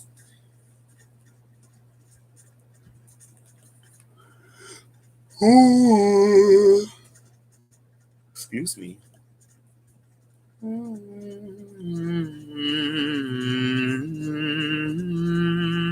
No problem. And I honestly, like, I feel like it makes. Ow! Woo! Just pop my arm. I feel like it makes sense for everything that um, you are becoming in a way. Everything that you're doing. No problem. Love you. Whatever is needed to reflect on for your highest good. Okay. What deck would you like, Willow Pillow? Willow Pillow. Willow Pillow. I hear Willow Pillow.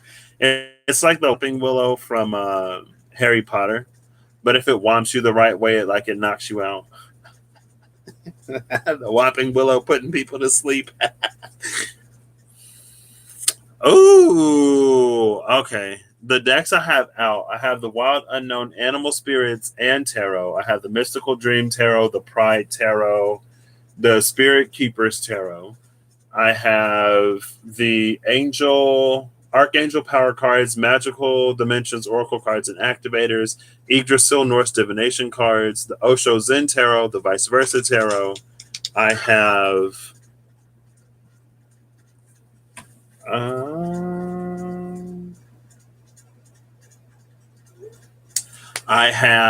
a Tao Oracle.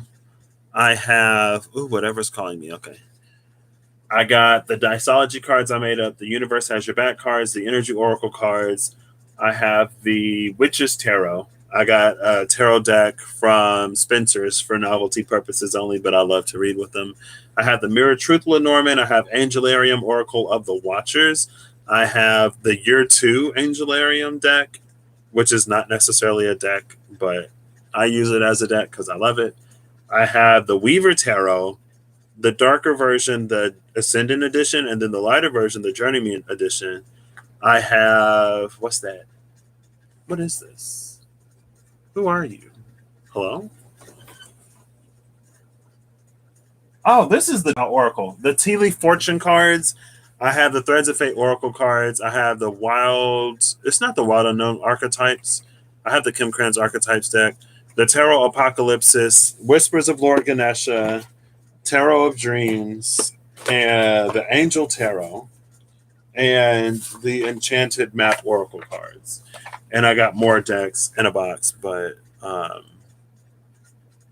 the one I love for, okay. All right. I got to give something to my mom really quick. I kept the coupons. She like, where are my coupons? I was like, I got these coupons right here. And I got to run to the restroom. But I will be right back, and I will get that done for you. Willow Pillow. I would say enjoy Tapestry Saturn. Here's a card to meditate on. Oof! Here's a different card to meditate on. Oh, gosh. Okay. Here's a third card to meditate on. So you got the Knight of Cups, the Two of Swords, and the Five of Cups. It's kind of oof territory, but I'll be right back. And that's a generic you, not for anyone in particular.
I'm back.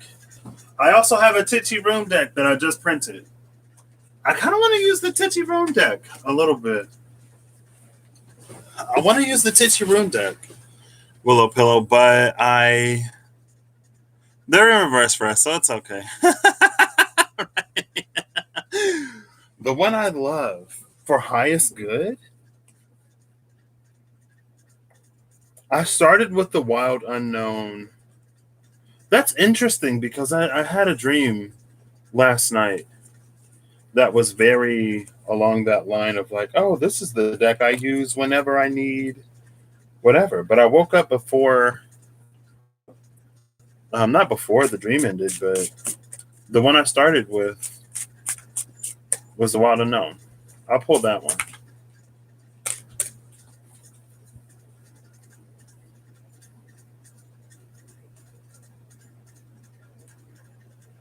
Just give me one moment.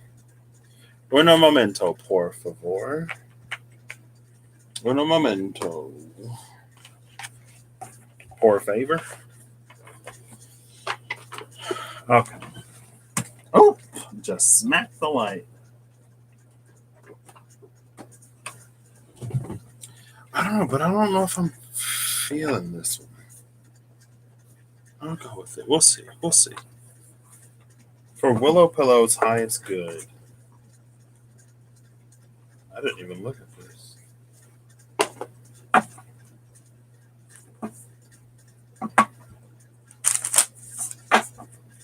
See if I can get a fancy shuffle.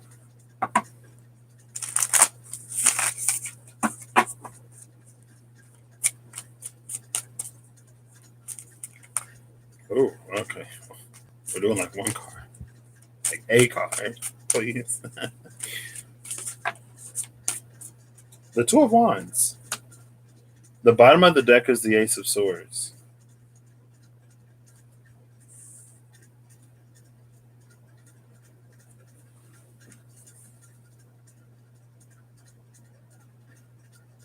This is interesting. I feel like there's a little. I feel like there's something between the two wands. I can't fancy shuffle all the time, Eve. Oof. I can't fancy shuffle most of the time. It feels like there's a little something between the two wands, like right here. And it feels like it's coming. I don't know if it's just like standing there or if it's like coming this way as you're heading that way. I feel like there is an energy though of like not being afraid to follow your intuition beyond your understanding. I mean, first it was like, don't be afraid to follow your understanding. And it is the Ace of Swords.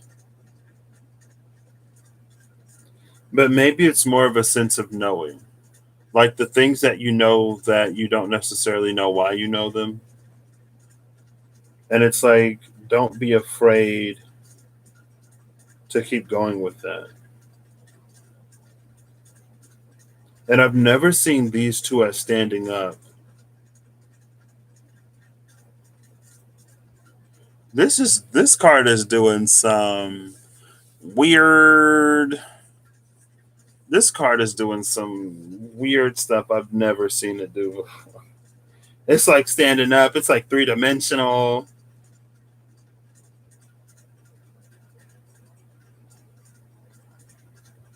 It feels like there's a shadow of something here. Like there's fire and water.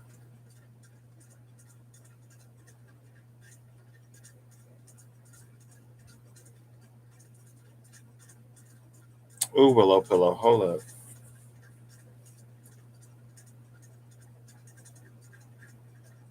It feels like there's something about the way that either you like think about things, the way that you understand things, or the way that you know things that might run against the current in some way. But it's like, don't be afraid to follow it because it's going to take you somewhere that in some way may be for you. Or maybe it's like you're going to find something and you're going to introduce it in a way that it hasn't necessarily been done before. Something feels very um,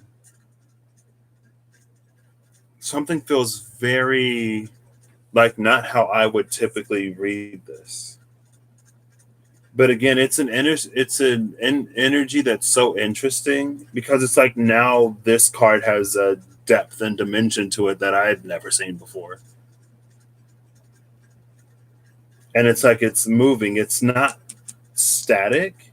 It's not a flat image. It's actually like 3D. It reminds me of 3D glasses and how like sometimes for some people when you put on the glasses it like pops out of the page.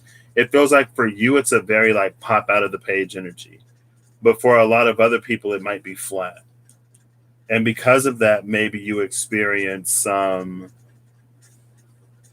I don't know why this is. It feels like Aries energy. I mean, it's the Two of Wands, so it is an Aries energy. um but it feels like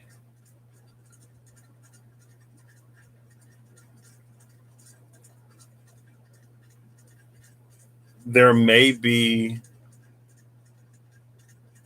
a perspective on something that you might be presented. And I feel like there may be a pressure or a temptation to take on that other perspective, but it's really important for you to hold on to yours in whatever way this plays out for you. Yeah, like the magic eye. Whatever way this plays out, it's like it doesn't necessarily feel like I want to say intuition because that's what we always say, right? But it feels like trust your knowing, trust your understanding, and don't be afraid to follow it.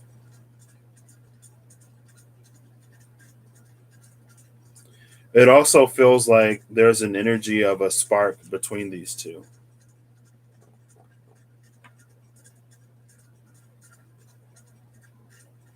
Oh my gosh, Willow Pillow, what is this? Yeah, okay, you do? All right. I feel like my head is starting to hurt. I'm telling like these two wands, like they're doing things that I've never seen them do because it's like they're touching and there's a spark or something between them. Like there's electricity that runs between these two, and it reminds me of those two generators that came out earlier, and it's like they spark between them, and you can hear it. It's that energy.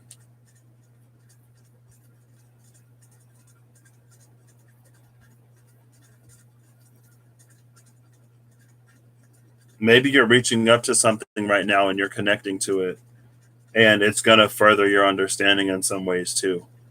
I have no clue. I'm like, oh my gosh. Okay, all right. There you go, Willow Pillow. You say you understand. I hope it helps. I hope you get whatever you needed in that. Because I'm like, wait. Oof. I didn't necessarily expect all that. But that's fine. I enjoy the unexpected. No problem, Willow Pillow. Shayna, you are up. What's your question? Pick a deck. You did? Okay. Yeah.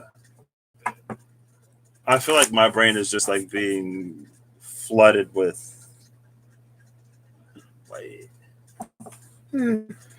But you get it. I'm glad.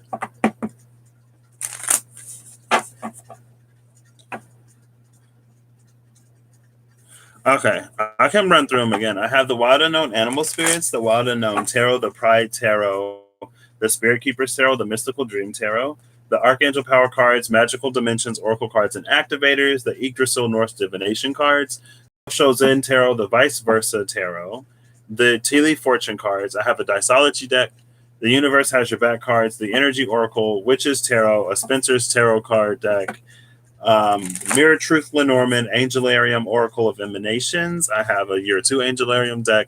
I have the Threads of Fate, vice versa. Okay, gotcha. Oh, snap. Do you get two cards and one because they're double sided? Let me stop. Do you have a question? Is there a question that you have? Why did that one song, is that Celine Dion? Unbreak my heart. Say you love me again. Is that how the song goes? I don't know. Ooh, King of Cups at the bottom of the deck, though. What do you need to know? What does Shayna need to know? I feel like you need to know that everything is going to be all right and that it'll work out in the way that it's meant to.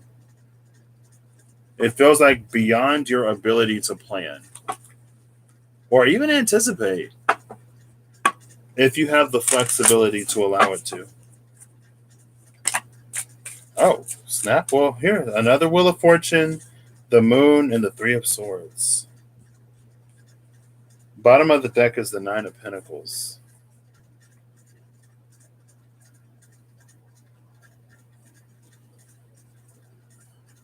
Tony Braxton. There you go. Oh, sorry. Everybody know but me. Okay. What am I still releasing? Oh. Well, maybe, yeah, maybe something about that. Curry chicken. Ooh, now I'm hungry. Wheel of Fortune. Yeah, I feel like this is what I just said. In a way.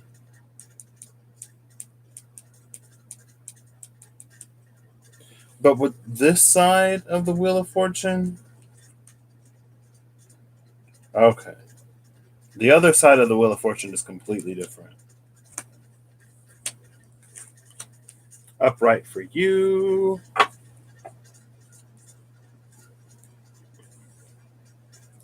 I feel like it isn't as deep as it has to be, though. There's a part of this, it feels like.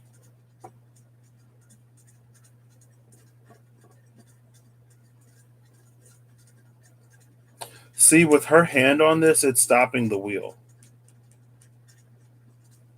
This feels like a moment that you're paused in for some reason.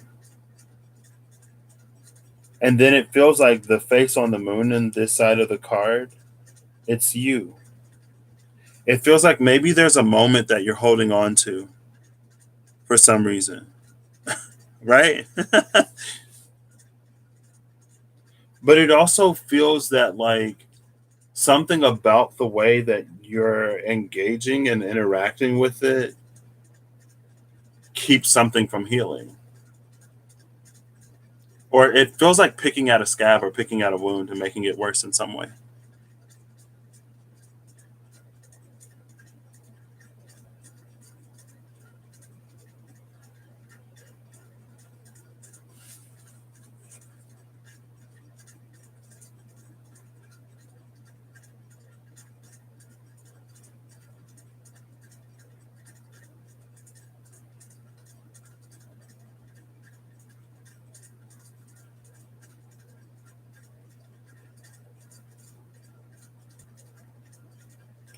And it feels like it feels like it's safe to release in some situation because the shield is up here, but the swords like pierce through it anyway.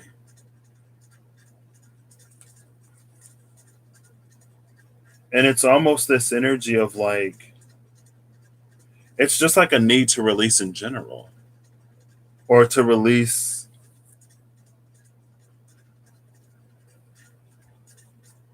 It's almost like if something were to happen, it feels like it would be something that you can't necessarily prevent anyway.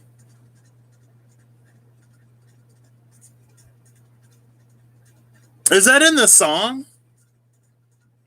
I obviously don't know the song. It might just be that song, I guess. It's a crab. A crab is in the water. It's a giant crab.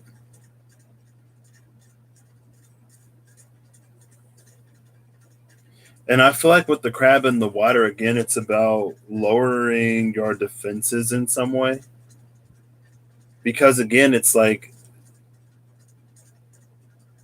what's going to affect you is going to affect you. Nope, that's 46 and 2 by Tool. Okay, never mind. Never mind, never mind. It's this energy. Maybe also there's something about like trying to make yourself impervious. There's something about trying to make yourself invulnerable and invincible here. And maybe it feels like there could also be a situation. It feels like if something hurts you, it's just to remind yourself that like you're human and you're gonna be hurt, right? Like you have flesh. If you're cut, you'll bleed. You're not made of stone.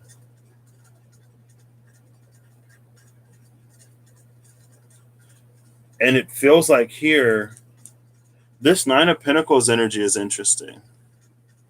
Oof. Okay. This Nine of Pentacles, it's an interesting energy. I don't know if this is a potential or if this is the frequency that you have inside of you if you would receive. But to receive, you have to be open. To receive, you have to be vulnerable. And that's why this is here. It feels like there's something that you may be holding on to that's keeping you from receiving or welcoming in the energy of abundance that is like literally all around you. Yeah. That's what this feels like. And by trying to remain impervious, and it's like, it's also like the wheel, like she's crushing this wheel. Like, can you see all the cracks and stuff in the wheel? She's crushing it by keeping it stopped. It's like it's gonna turn to dust.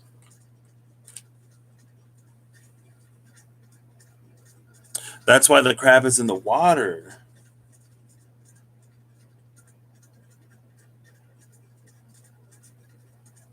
Yeah, you got this. Oh, because of all of this here. Yeah, yeah. It does and it also a little bit. It feels like you may be making something a little. It's not that you're blowing it out of proportion, and it's not that, however you feel about the situation, you shouldn't feel. But again, it's like if you knew that this energy was here, I feel like you wouldn't be so far into this energy. In a way. But yeah. I'm not trying to beat you up, so I feel like that's good. Oh, look at then the 8 of Wands at the cut. Okay. I mean, like it's almost that like we ready when you ready type of energy. 9 of Cups on the others. Oh, that's the 8. And this is the side of the 8 that I don't necessarily like, but that's fine. Make this easier for yourself. Okay. All right, Shayna. Thank you. Because I'm like, oh, I don't know how far I need to get into this. But yeah, that's what it feels like.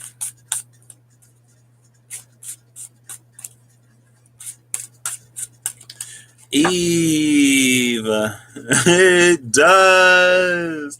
Like, I'm a Pisces sun. So I'm really like, there are things that I'm really, really open about. And I think the trick to Pisces, hashtag not all Pisces. The thing about Pisces is like we can share a lot. And so sometimes because we share so much, people think that we're more vulnerable than we actually are. But it's like in reality, we can be just as vulnerable, if not more vulnerable than like other people. But it's just like our realm of comfortability is a lot more open than a lot of people's might be. So we share some things that, and some people be like, oh my gosh, like, thank you for being vulnerable with me. Thank you for trusting me. And I'm like, girl, I'm just telling you about my experiences. Like, this isn't something that I have a lot of vulnerability with right now. If I did, I wouldn't be sharing it with you. And this is like people who like you just meet, right? Your ego is throwing a tantrum, girl. Mine too. Well, not necessarily right now, but ooh, Eve. I literally had that question in my dream. I was like, these are the cards that I use when I don't know what's happening and I need to see something. Um, what was I saying? Pisces and vulnerability. Yeah. But I've learned to be vulnerable. And I've also learned that sharing vulnerability with people, like when there's a space of mutual vulnerability, it's just like everything is different in those spaces. It opens up the door for connection in a way that just doesn't, I don't know. Oh, I also have the Kawaii Tarot. I forgot about that. I have the Kawaii Tarot. It's like tucked behind these other cards.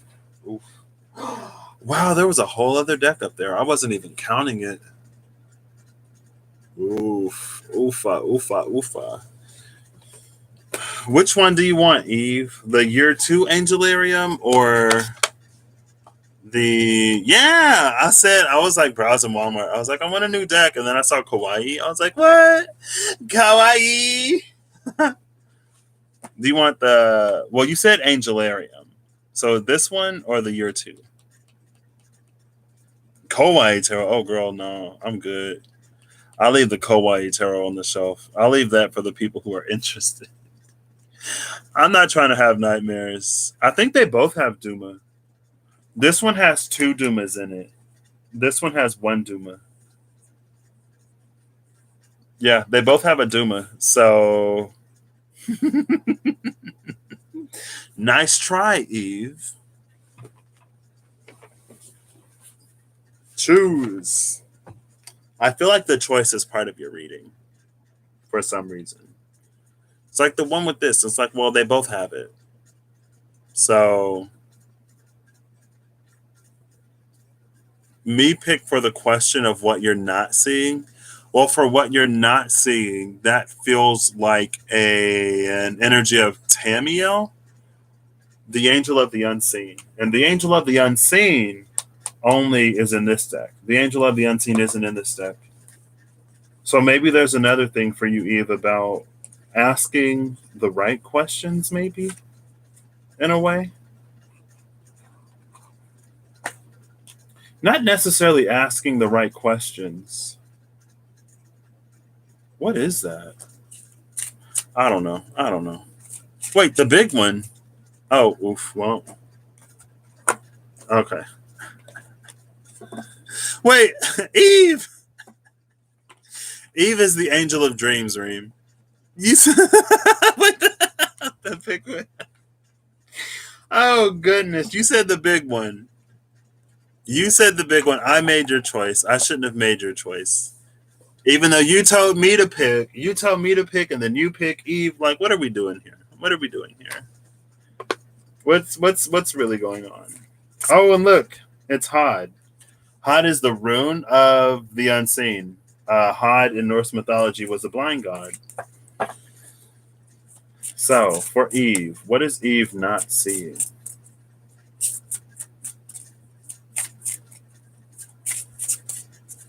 I want to use a little deck because it feels like your vision is pretty good overall.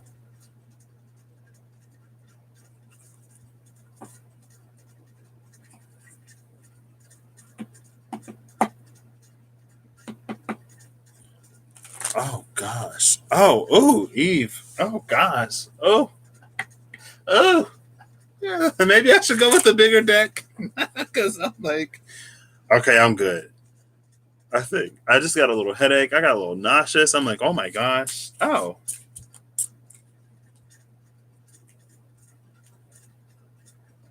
I'm not taking those. Oh my goodness. I feel like I should ask you to be more specific. Because there's a lot of stuff that we don't see. And I can only hold so much. I can only channel so much. I can only receive a certain amount of information. Let me reread. Let me reread your question. What is unknown that you need to know about? Okay. What is unknown that you need to know about? I just didn't read the entire question. I feel like my brain is like firing in ways. Chazakiel, Angel of Mists, is the one that came out.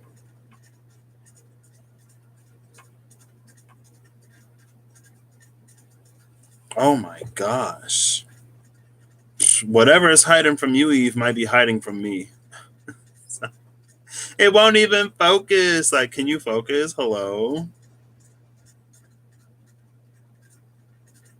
I'm glad you find that card back in this great thing so interesting. Chazakiel, Angel of Mists. This place that is somewhere in the middle, Where can I go if I am denied flight? How can I stay if I am denied presence? These questions fill the night air, crowding my wings and obscuring the light, but I know I am not the fog, but I also know that I am. See, this is why my head is hurting. This is why I'm nauseous. This is like, this is why I'm like, what the freak? Like, what? And then Barkiel, Angel of Pisces, is here. Speaking of Pisces, you got Angel of Aquarius and oh look, okay. So Duma is behind the Angel of Aquarius and the Angel of Pisces. So it almost feels like Duma is sitting in the space of Capricorn.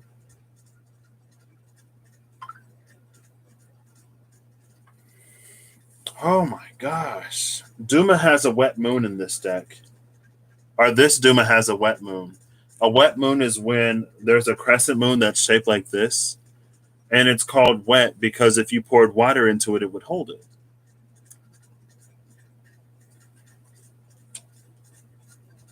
So that's encouraging. That's nice.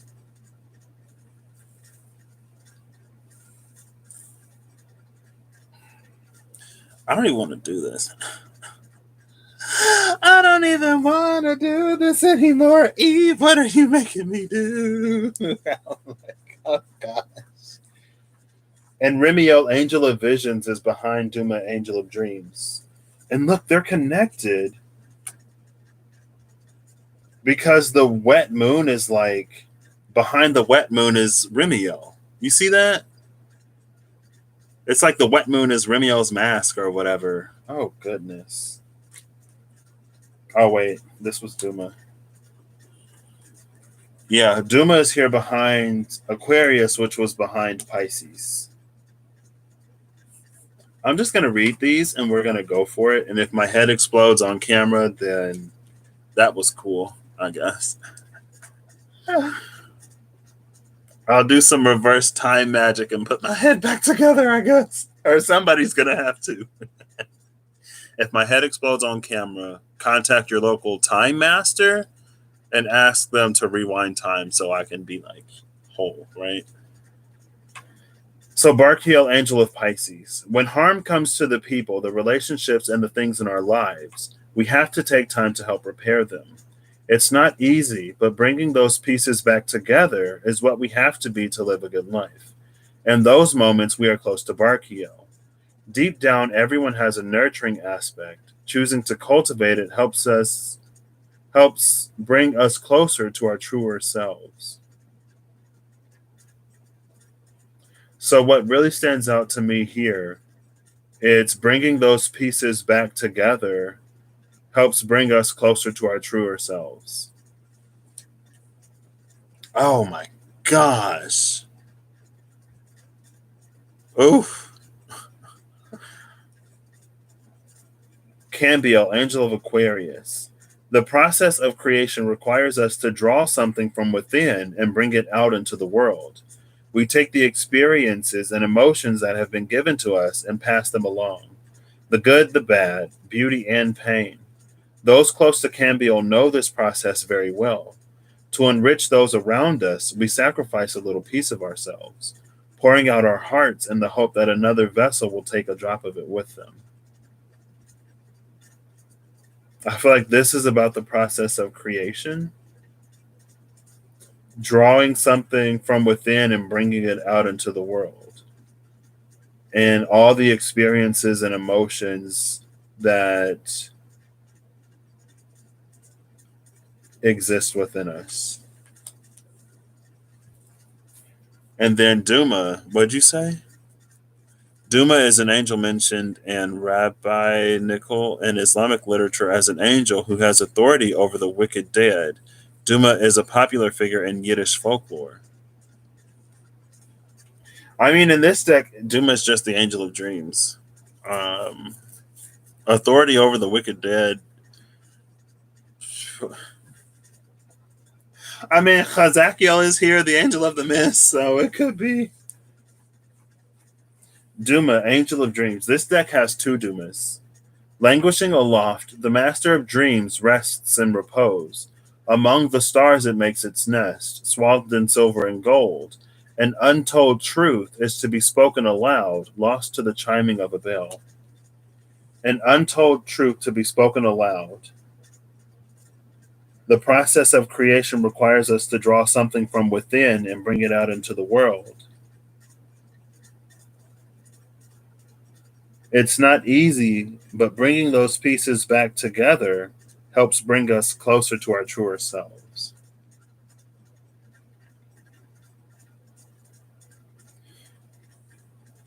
It honestly feels like there are pieces of you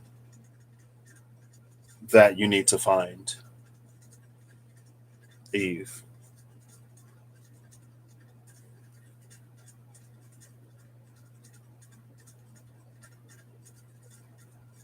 What was your question? Let me reread it. What is unknown that you need to know about?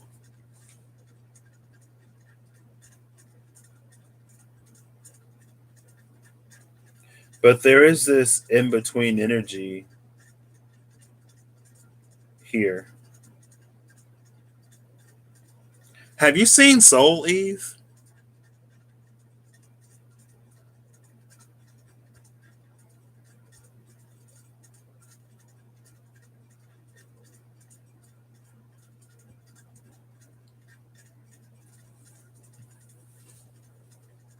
You haven't? Okay. Never mind. Never mind.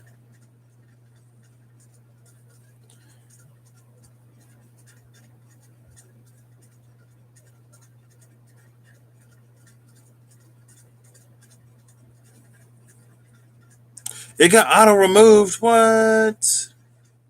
Can you post it with like a space in between it or something? Or like without the .com or something on it? It's not necessarily the pieces are hiding. Maybe they are just not yet ready to be found, or are they? It feels like this is the setting. It feels like something is taking place in the mists.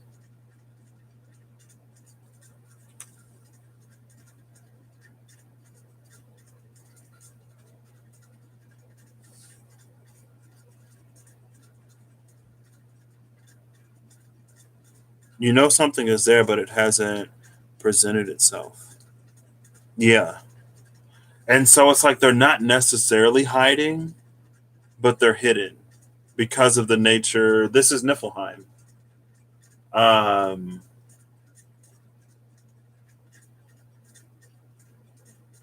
I don't think Russ has rune place associations.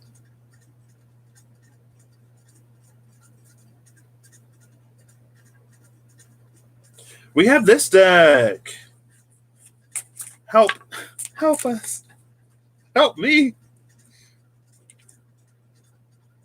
Netza, right leg endurance. It's funny how I said this is Niflheim. And then this misty, foggy, almost a little bit more like hell.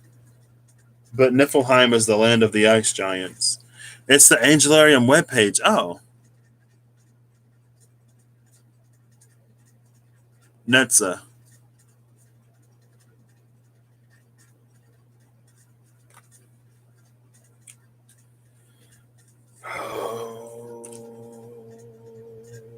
It feels like there's a part of you that's carrying some kind of heavy burden in a way that you may not even necessarily be aware. Potentially. And it's almost like that part of you needs to be freed before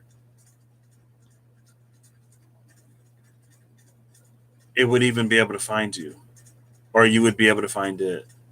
Maybe. The ice dragon. The ice dragon. You just did the ice dragon. I love Angela. Like, I used to see some of the artwork. I think Peter Moorbacher is the artist name.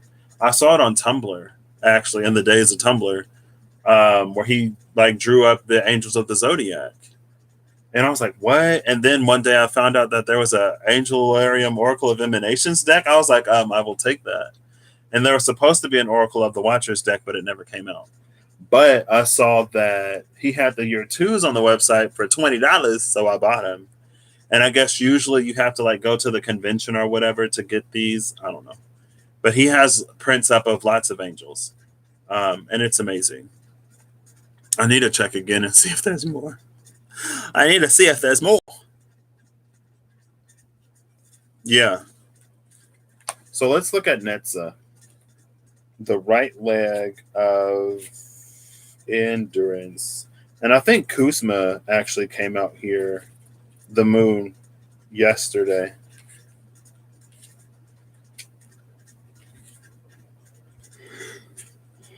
Excuse me. It's also funny, or it's interesting, that left leg Hyde was at the top of the deck before I shuffled. And I said that, Hyde in Norse mythology is a blind god who accidentally kills Baldur, because he's tricked by Loki into using the mistletoe. And I love that because I don't love it, but it's this energy of like Hyde unwittingly was playing the game like everyone else and was tricked into doing something that basically the whole world was plunged into darkness for. Not that it feels like it necessarily is yours in any way.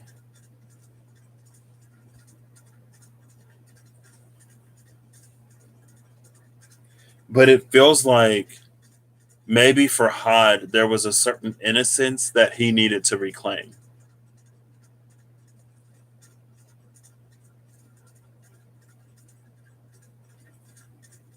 And it's unfavorable circumstances and situations. Loki went to Hod knowing that Hod was blind. Loki was also one of the very, very few to know that mistletoe was like the only thing that would kill Baldur. Because I think part of the myth is that Freya thought it was like Freya went to basically everything, asking that it not harm her son, and everything agreed. But she didn't go to mistletoe. For whatever reason, she didn't ask the mistletoe. And so also, there's an energy where mistletoe wasn't bound to the same agreements that everyone else was bound to. And so there is a certain freedom in that. But then I feel like that puts mistletoe in the mists as like the only thing in all the land and all of the worlds that can do this one thing. I don't know. Maybe I'm just getting lost in it. Let's read. Kind of looks like Evangelion. I've never seen that. Shayna. I'm aware of it ish, but I've never seen it. Neon Genesis or Neo Genesis. So the left leg was out at first and the right leg is here. Basically, long story short, that's the part that was interesting. Netza, right leg endurance, the seventh emanation, the force that resists.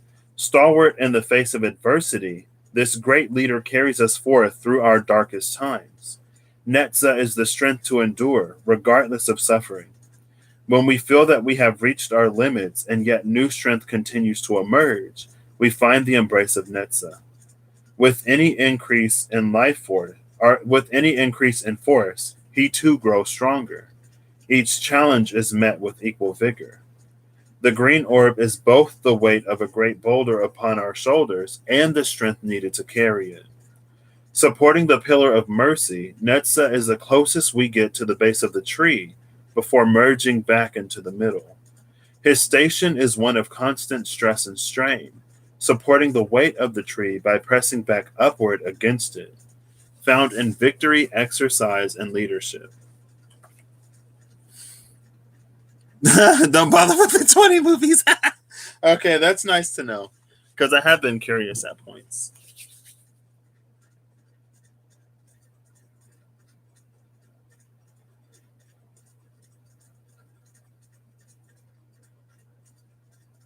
I feel like I have to read your question again. Yeah, it's very much a perseverance energy. but it perseveres for more than just itself. What is unknown that you need to know about?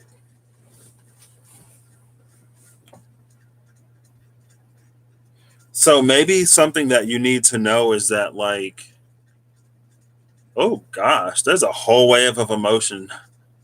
The emotion, no.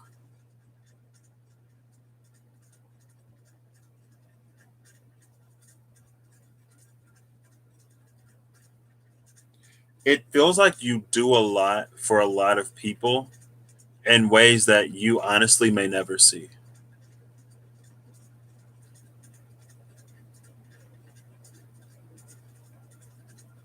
It feels like you do more than you may imagine.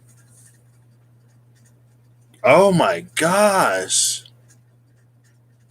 Oh, whoo, girl, that's heavy.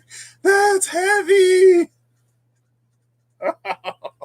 Oh, oh.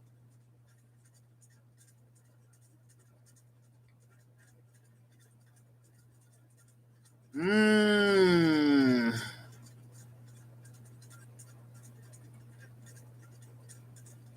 So if you've ever wondered, like, whether or not,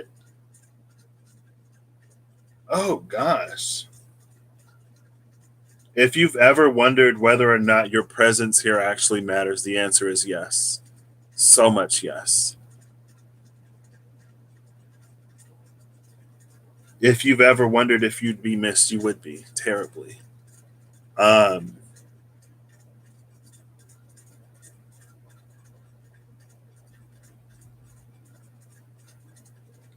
Something unknown that you need to know is how important you are and how loved you are as you are.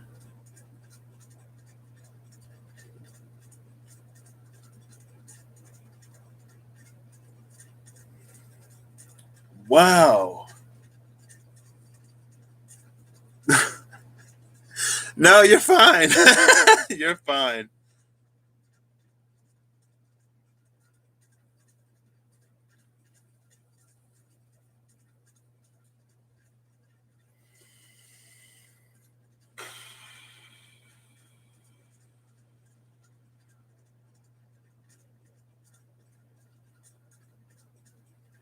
How did we even get here? Yeah.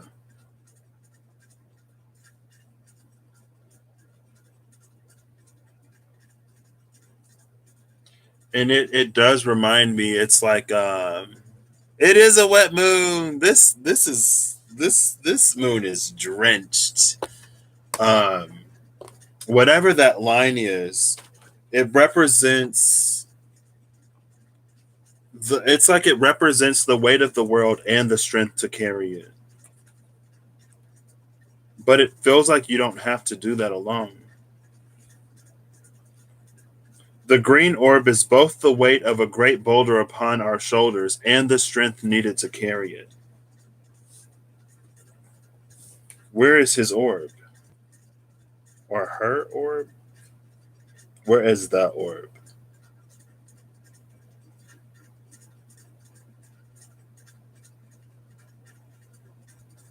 I don't think it's this little thing. And it's interesting because it's like you said something that you can't see, right?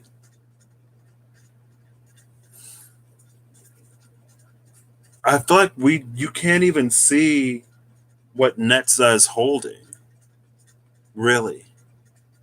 It feels like the mountains or the iceberg is behind it.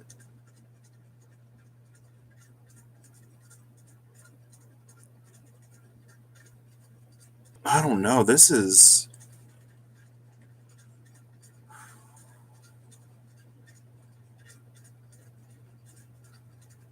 yeah. I love you, Eve. I love your sense of humor. I love everything about you. I really do. Wow. It's something you refuse to believe. Mm.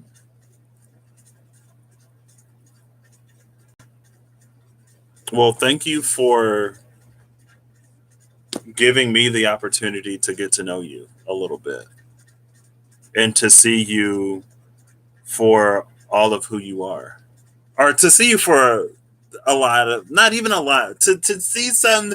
Thank you for sharing the sides of you that you share with us, for me in particular, and I'm sure many others, to get to love you and like you're awesome.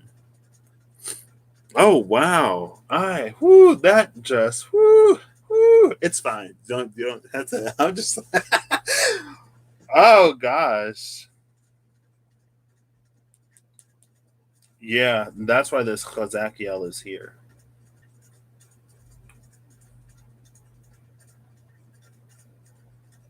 So, what was the thing about Hod and Mistletoe and Loki and Baldur?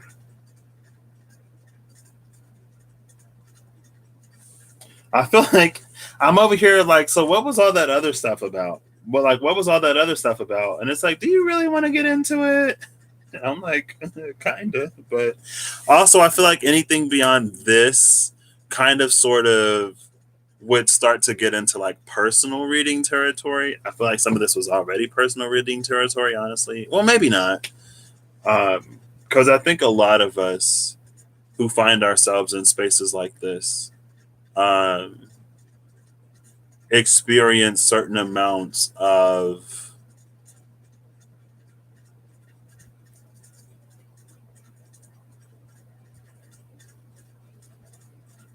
stuff, non-specific stuff. Um, yeah. So,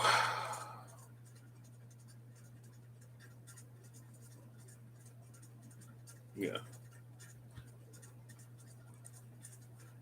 Oh my gosh, that was that the Aries read? The door to the collective? Eve, you are the door to the collective. I'm kidding.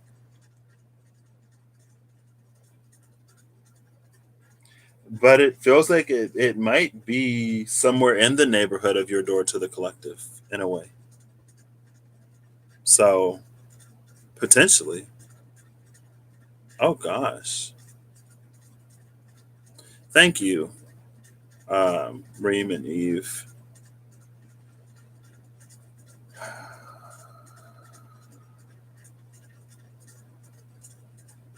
Glad to know you. Glad to have met you.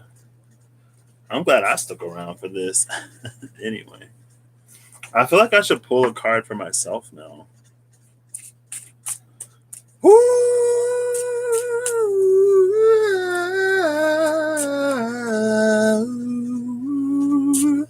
Random noises, random noises, random noises.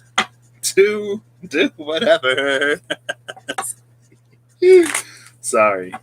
And it's not like I do want to be mindful in this moment though to not sort of dispel anything in a way. Cause like, is it heavy? Yes, but like that's very much so reality for a lot of people. Being in those spaces, wondering those things, having those questions, thinking that certain answers that are yes are no, and it's nothing. It's nothing to be consumed by, but it also isn't anything to really dismiss. Because I feel like when we dismiss it, it comes back. That's the fog, right? We can introduce a current of air to dispel the fog, but after a certain amount of time, it comes back. And maybe that's this burden that we can't see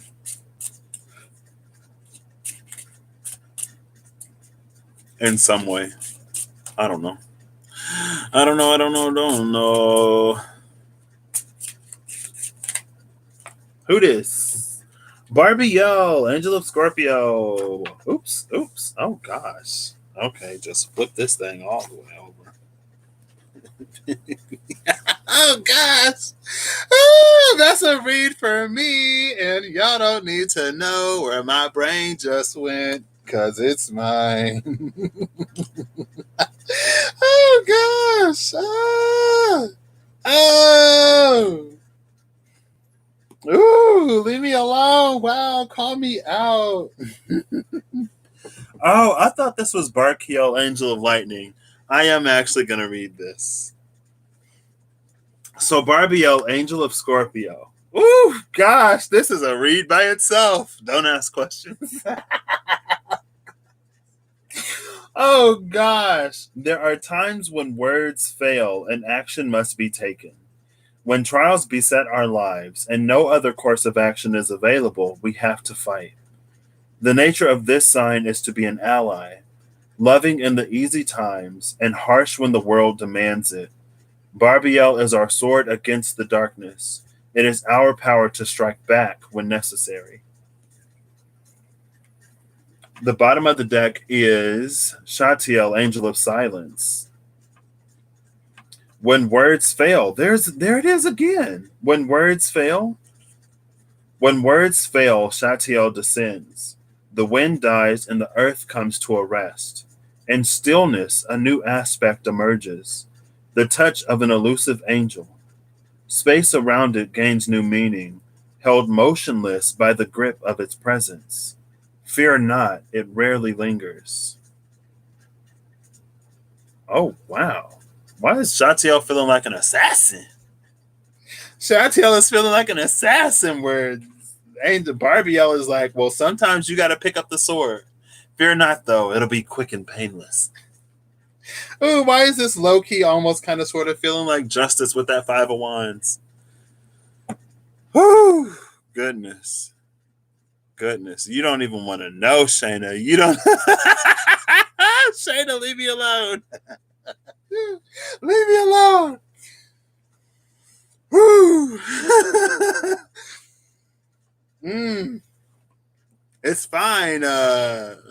Did Venus just enter Libra? My Venus is in Aries, okay? So my Venus is going to be getting some kind of opposition here soon. Don't ask questions. Leave me alone. I'm human. We have needs. Anyway. It's not about that right now. Anyway. I heard that new love is on the horizon, though, so I'm interested. Title me intrigued. Color me there. I also love how the emojis like just form this like between the emoji and the length of the name. It like it It like it tapers inward.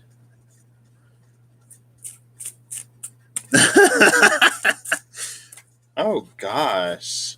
Oof! I should have ended this live after Eve. Your Venus is in Libra. What? Venus return is coming up, Shayna. Maybe that's another part of that. With the Wheel of Fortune and that Unbreak My Heart, it's a Venus return. Final card. Oh, there we go. That was... Is it Duma? Yesod, Root Connection. Bottom of the deck, it's Netza, with Raziel, Angel of Mysteries, behind it. It's interesting because it said Netza is the last place on the Pillar of Mercy before it joins at the root. Well, here's the root with Yesod.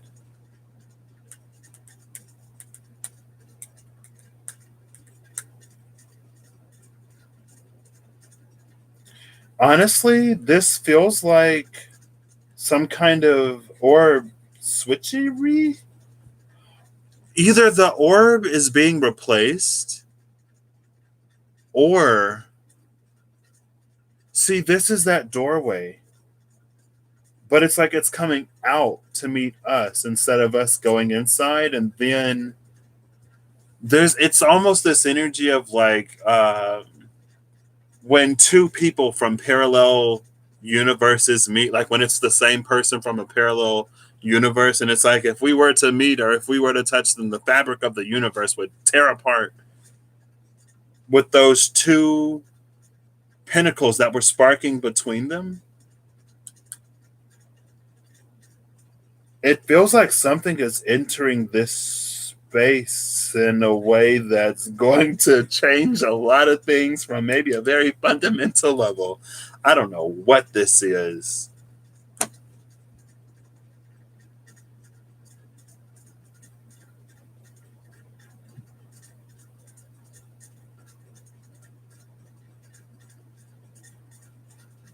But it feels like it has the capability to change a lot. So I don't even know what deck to use for myself. What deck do I use for myself? Oh, here it is. I'm like, where's the box? Girl, thank you, Reem. I'm just like, what is happening? Maybe Willow Pillow. Maybe Willow Pillow does know. Because that was her thing. Willow Pillow is understanding, and I'm like, what is this?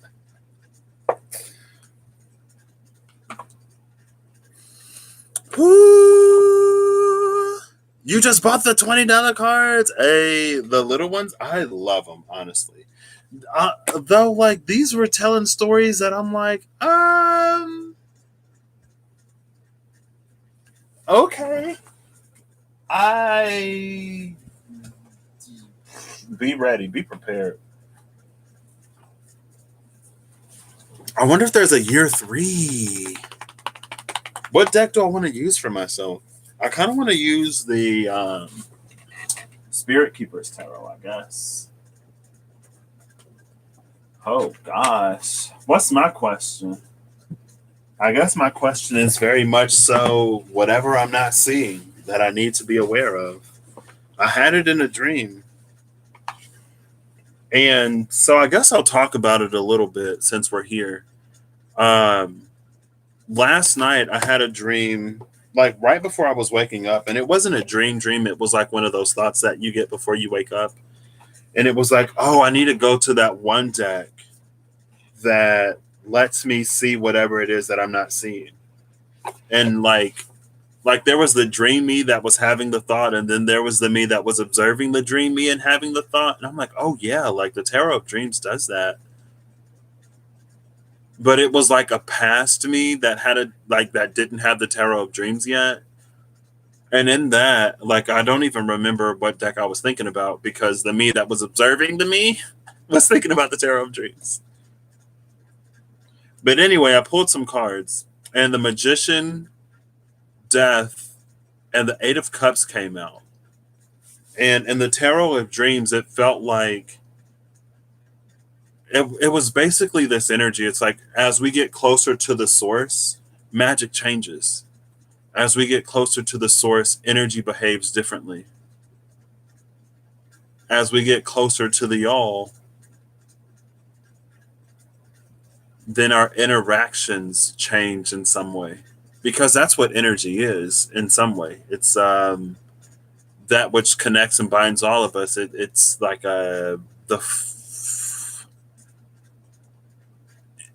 it's like energy is the way that the interaction is. It's a vehicle for interaction, okay?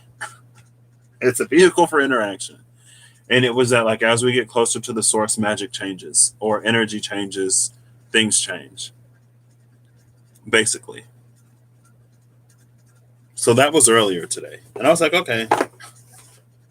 I feel like sometimes I'm like, something happens. I'm like, okay, all right. Well, I'm going to continue with my day. Some things, like, I don't even look into it. I don't even break it down. I'm like, all right. Or I'll just be like, I don't know what this means. So I'm just going to continue to live my life. And if I find out what it means, then I guess I find out. If I don't, I'm okay with that. And it's like with my North Node in Sagittarius, I need to be more like, well, let's dig into this, Patrick. Like, let's figure out what this is. North Node Sagittarius. Why don't you do a little bit of research? It's fine. I just literally like got that. So I should probably do that a little bit. Anyway, so what is Patrick not seeing that? Oof. Wow. I feel like I literally just got called out. I feel like I literally just got called out because this is Jupiter and Gemini. And I just said my North Node is in Sagittarius, which means my South Node is in Gemini. And I'm a Pisces, so I'm ruled traditionally by Jupiter. This is Patrick and his South Node. Like, I don't know. I don't know what's going on. I don't really care. It's not that I don't care. I'm like, oh, this is above me. I have no clue. Okay, I'm just going to keep my blindfold on. I hope nothing weird is happening. Meanwhile, everything weird is happening. Ariel, hey.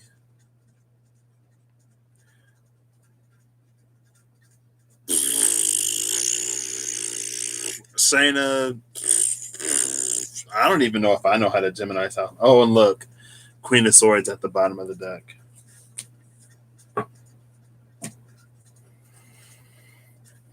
What am I not seeing? Everything I'm not seeing. Okay, well, I guess we can't be specific. How are you doing?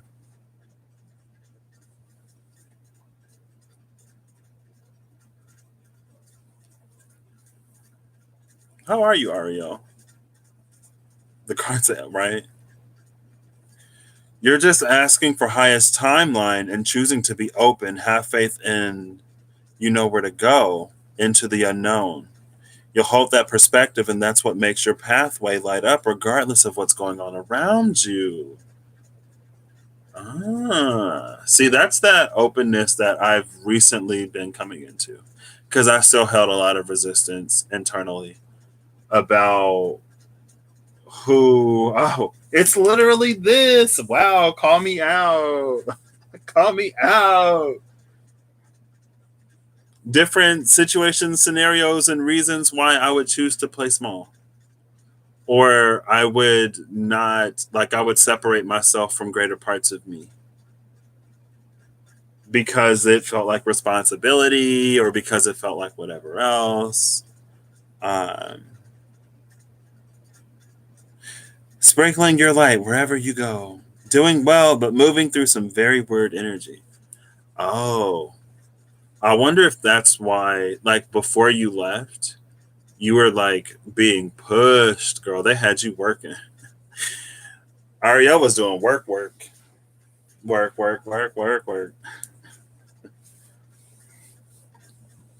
And she can't work from home no more because she's out there doing stuff. Yeah. Thank you for sharing that, Willow.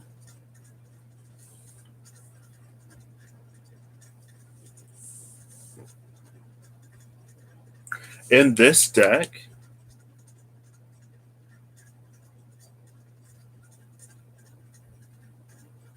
I feel like I only get one card just like everybody else or whatever. I'm not going to follow the trail. I'll follow the trail off camera.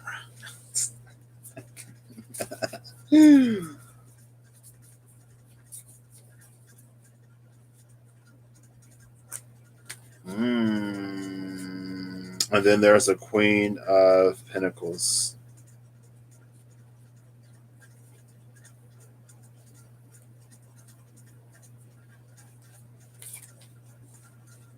So in this deck, the person who's tied up in the Eight of Swords is the angel.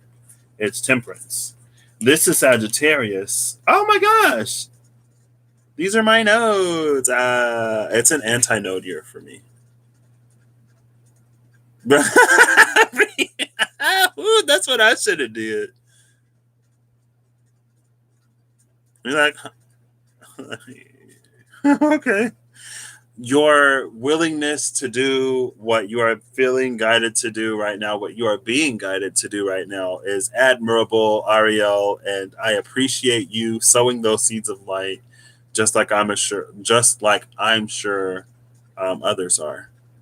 Because the world could use a little more light right now.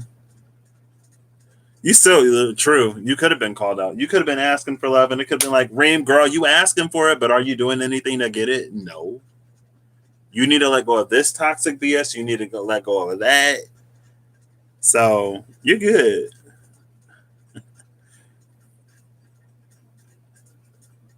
Yeah, I don't. I've let go of any.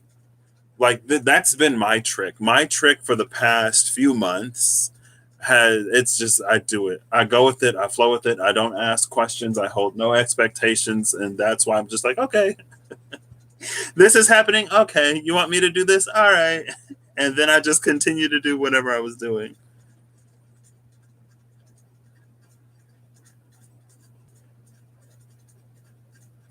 Yeah, and it's not that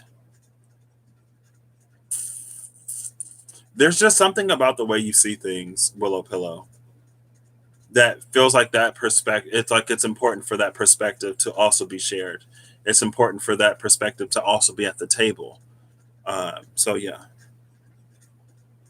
you'll teach me to Sag. No, do a lot of research, never finish anything. That's if you ever start. Well, I already got you on never finishing anything. The Pisces in me can do that.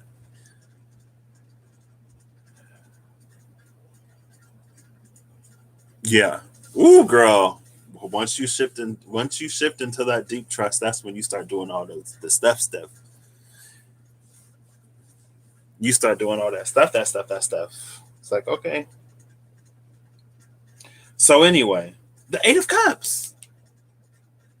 The Eight of Cups. Oh my gosh. This is what I was talking about. But in the Tarot of Dreams, it was like an astral ethereal body that was getting closer and closer to the moon. Oh look, yeah, it's following the Big Dipper, leaving the cups behind to get to the moon. Saturn in Pisces, Jupiter in Gemini, that's a square. And then here's Saturn. Saturn is currently in Aquarius. Oh my gosh. Well, my Jupiter is in Libra. My Jupiter isn't in Gemini, but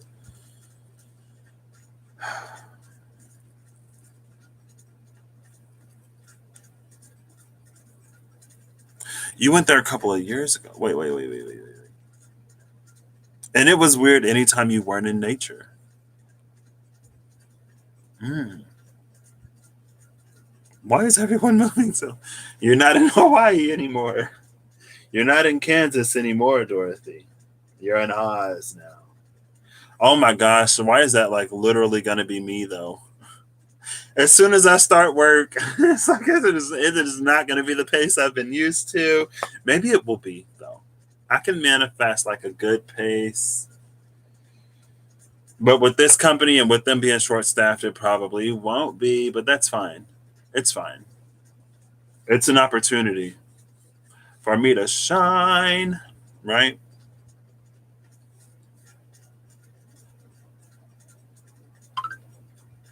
So one interesting thing of note here is that naturally this goes this way.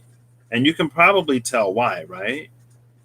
This light from the angel falls down here, but it's flipped.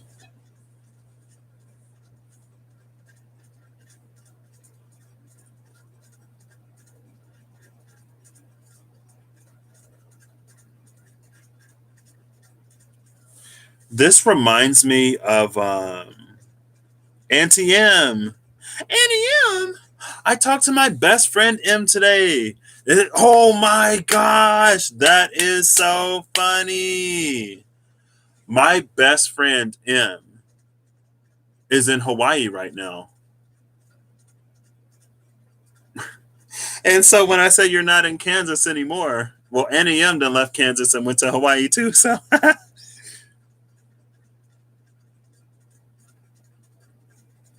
you saw on YouTube. What? It was Elvin Mystic, and you were like, "What is that? Eve? What?"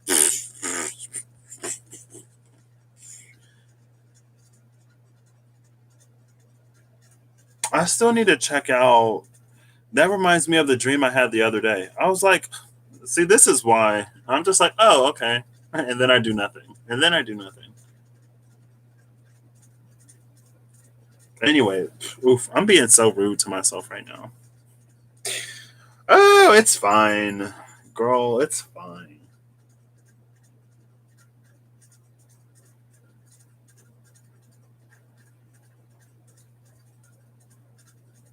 I'm gonna try to, as I talk about this, Rhea! I can definitely pull a card to illuminate your now moment. Just let me know what deck you want me to use, Rhea, and I got you. You've been having some weird super lucid dreams. Feels like you're completely awake and not sleeping at all. Do you wake up feeling rested though? Or do you wake up feeling like you didn't get any sleep because you were awake in your dreams at night? I'm just asking for curiosity's sake.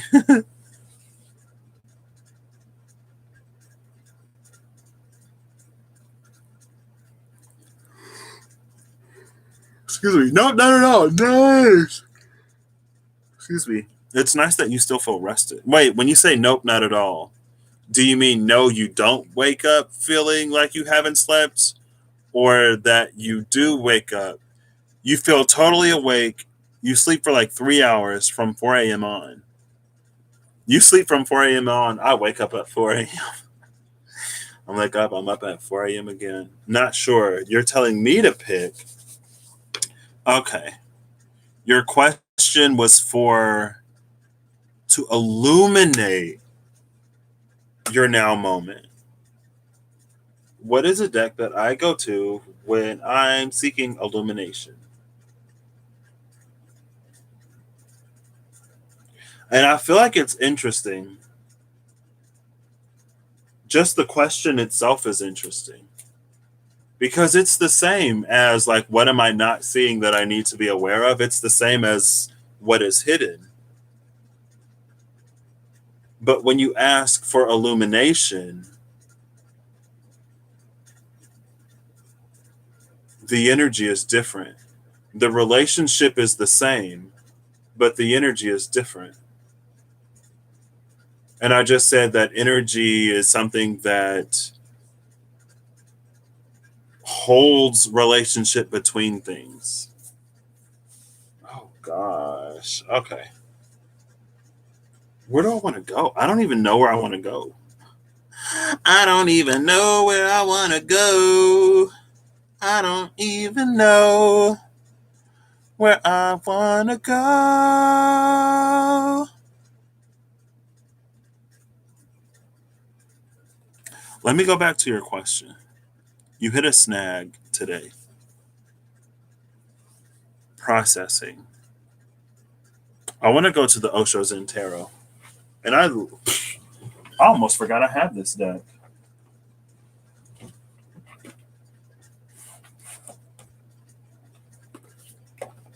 Maybe because there's a card called Illumination. I think Illumination is the Queen of Wands here. I'm going to set me to the side. I'm still going to be on the table, Rhea. So I'm going to try to, like, separate this space. Because this isn't done, but this is important. Oh, gosh. I feel like a little wooze. Oh, gosh. I feel like that was a big wooze. Big wooze. Big wooze. Oh, goodness. I was going to be like, oh, I feel like I felt a little wooze come in. And then it was like, whew. I'm like, okay, all right. I don't get woozies like I used to. I used to get woozies in a way that I would constantly feel them. Now when I get a woozy, it's like it hits me and then it kind of passes. Oh, gosh. Oh, well, this one is still here. I feel like if I move too fast, I might pass out. Oh, goodness. Okay.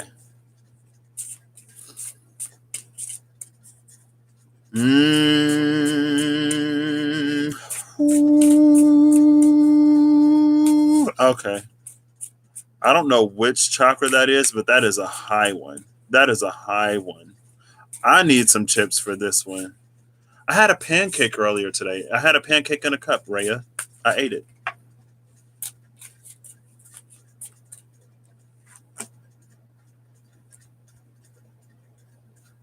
Okay.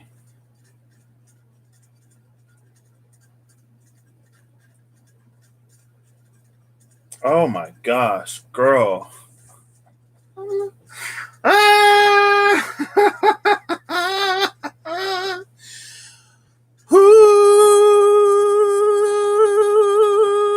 can't even hold that. I can't even hold that. You ate a black bean burrito. Oh, y'all making me hungry. Have I eaten today? I had a Twix bar. I had a few mini Twixes, cookies and cream. I've been eating a lot of sugar again. I don't think I've had food. I had 2 slices of pizza from yesterday. Well, girl, that's what I'm want to ask you. What you?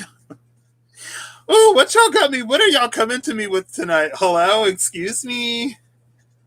I guess y'all's all magical. We's all magical at something right now. Cause oh girl, why couldn't?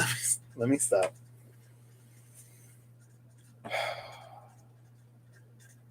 This is the Ace of Rainbows. You mentioned Kuan Yin one time, didn't you, Rhea? I feel like you mentioned Kuan Yin one time, and that's when I was getting a lot of Kuan Yin synchronicities. This card in this deck, I don't know why. This is Kuan Yin for me. Kuan Yin sits in this energy for me in this deck in particular.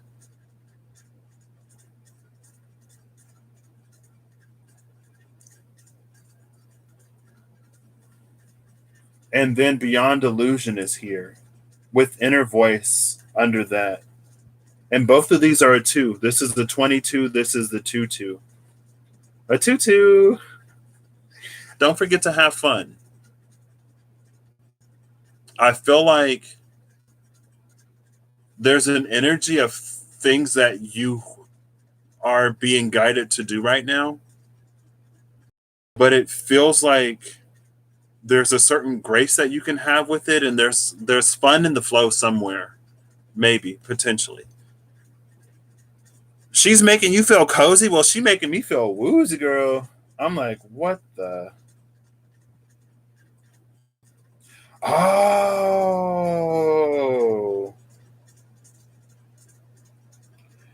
This is I don't know. I know like next to nothing. I know very, very, very, very, very, very little about Kuan Yin. But for me, sometimes if I get a woozy, back when I first started getting woozies, it was because goddess energy was around. And then for for me to get little woos and then big woos and then like Kuan Yin is here, I'm like, okay. But there's something about this is like the different forms that she took. After her human life was over, she got to be a bodhisattva, right? And it's like she could have reached nirvana again, my knowledge, low.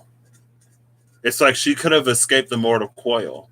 She could have chosen a higher existence, but she instead chose to help us.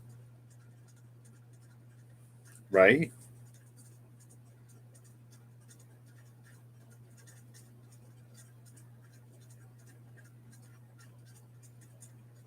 And then Beyond Illusion is here. Inner Voice Beyond Illusion.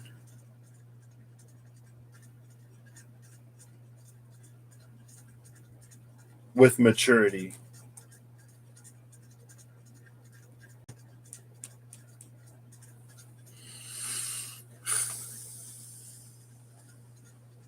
Ooh, okay.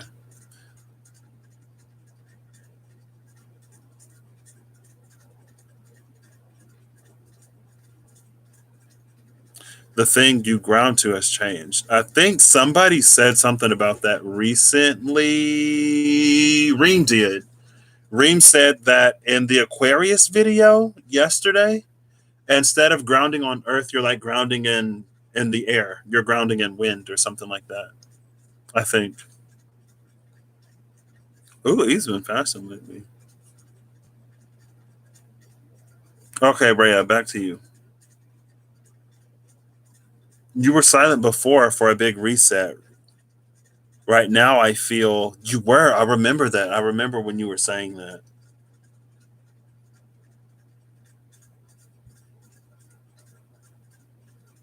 Girl.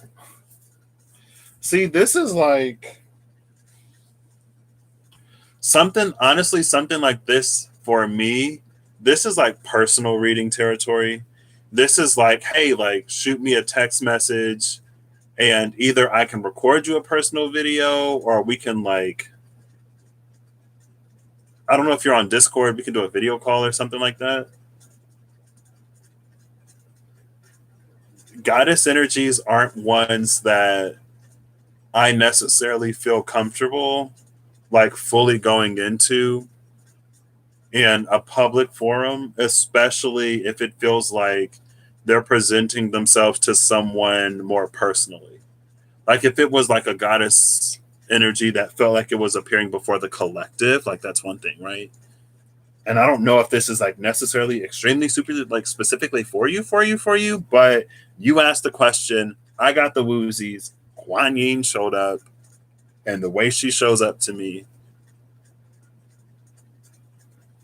and maybe like you, maybe it's for you to just like work further with Kuan Yin. Maybe Kuan Yin has something to give you, and if you, I think her mantra is Om Mani Padme Om or something like that. Om Mani Padme Om. I know it's Om Mani. I forget the third word and then Om. Om Mani Padme Om, I think. And it's the jewel is in the lotus. Maybe that's something for you too, Rhea. The jewel is in the lotus. Um, the jewel is in the lotus, but the lotus comes from the mud. And it reminds me of Stuck in the Mud earlier. I did see Stuck in the Mud in the Enchanted Map Oracle, number 24. It had an elephant on it, and because of that, I went to Lord Ganesha. And you did say you hit a snag today. Ooh, deja vu. I feel like I haven't used this deck while I've had the Tarot of Dreams. So that was a little bit of weird. It was like deja vu-ish, like deja vu light. I don't know. Let's see. Rhea, where'd you go, girl? I might have you like text me. We'll set something up or something. Oh, y'all keep talking about food. I'm hungry. Ariel is here. We talking about food again. I'm just playing. You used to ground to Gaia's crystals. Oh, wait. You were actually talking. Okay. It feels like old dust is getting swept up. That reminds me of Reem Sagittarius with the dust settling or something like that.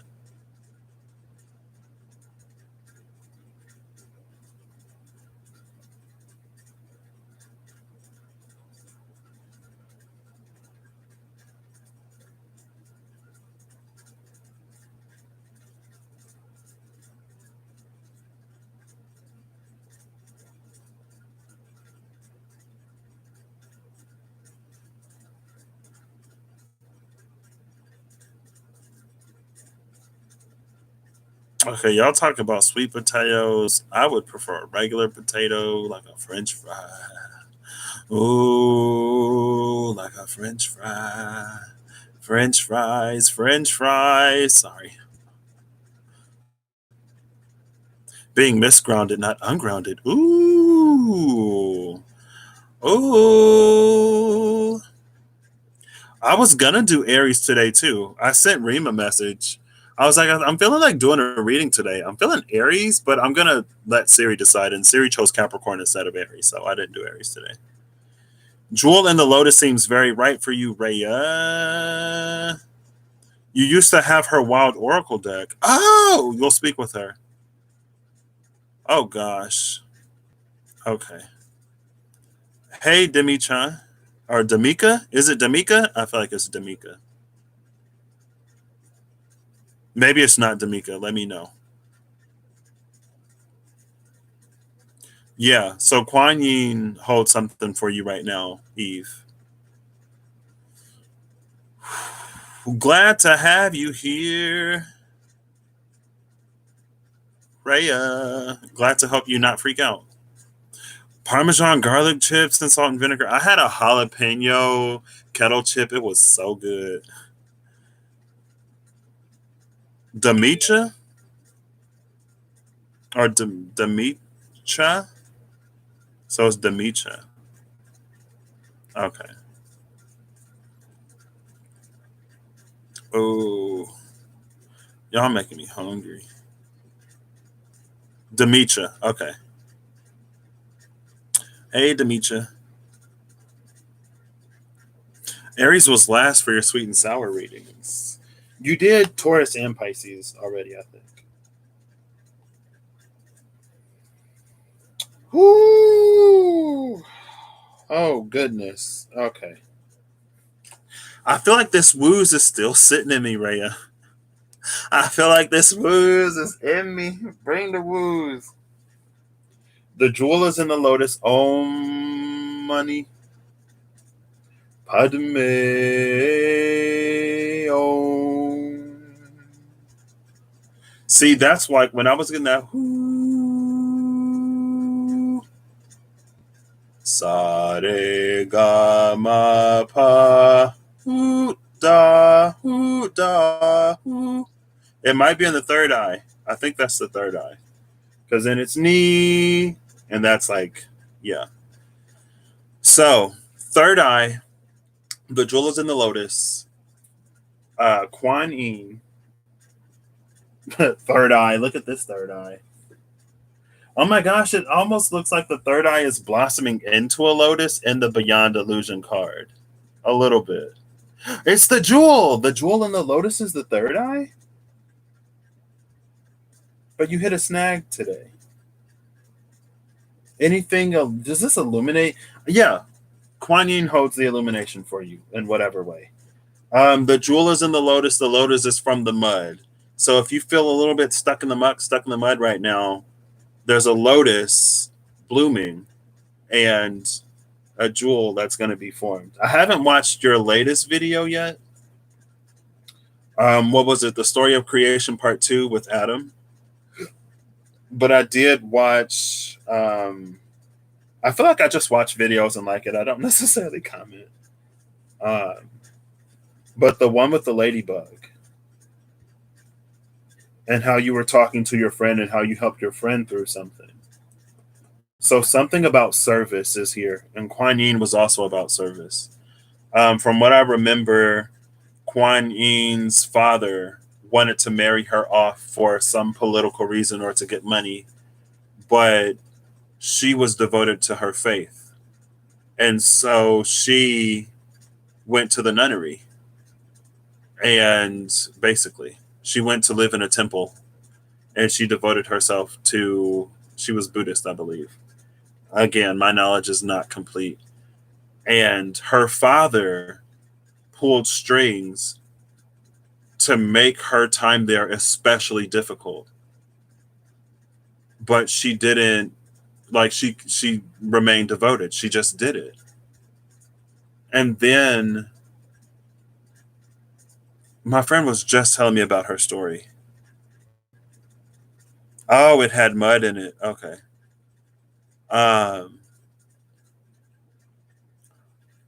Sometimes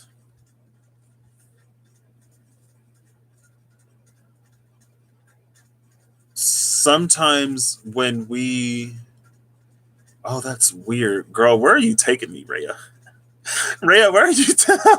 I feel like I just saw like a little blip of light. I was like, okay. Sometimes though, when we broadcast from the mud, it allows for lotuses to bloom within others. So it's not to be too hard on yourself.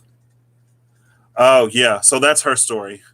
Look into the story of Kuan Yin, because I think her dad, like, tried. Her relationship with her father was not great, and then I think her father got sick or something like that, or something was happening to her father, and she went to his bedside. So yeah. Kanon and Jep. Woo! Shayna coming out with all the all the knowledge. Plenty of crunchy things are not satisfying. That is very true. I think Chino, the dog, he loves crunchy things. I asked Siri if dogs can eat carrots. Siri said that carrots aren't necessarily like part of a balanced diet for dogs, but they can eat it. Chino loves a crunch, so he likes carrots. But anyway, sorry, I'm getting distracted. That is part of Kuan Yin's story, and that's one of the things that she does that gets her invited into the beyond. That's part of the reason why, I guess, part of her story why she became a bodhisattva. Um, but yeah, there you go, girl. Okay, all right, we got there. And my friend literally just told me all of this. Um, because I told her, I feel like, because Kuan Yin, I was like this card came out, and I was like, Kuan Yin. I was like, I don't know why maturity is reading Kuan Yin for me. I don't know what about this is Kuan Yin to me. And then I heard you say Kuan Yin. Other people were talking about Kuan Yin. I'm like, sometimes these energies, like, they come forward and then they show up multiple times. And I told my friend, I was like, and it was recently she told me the story of Kuan Yin and how like everything I just said, she just told me. Um, so anyway,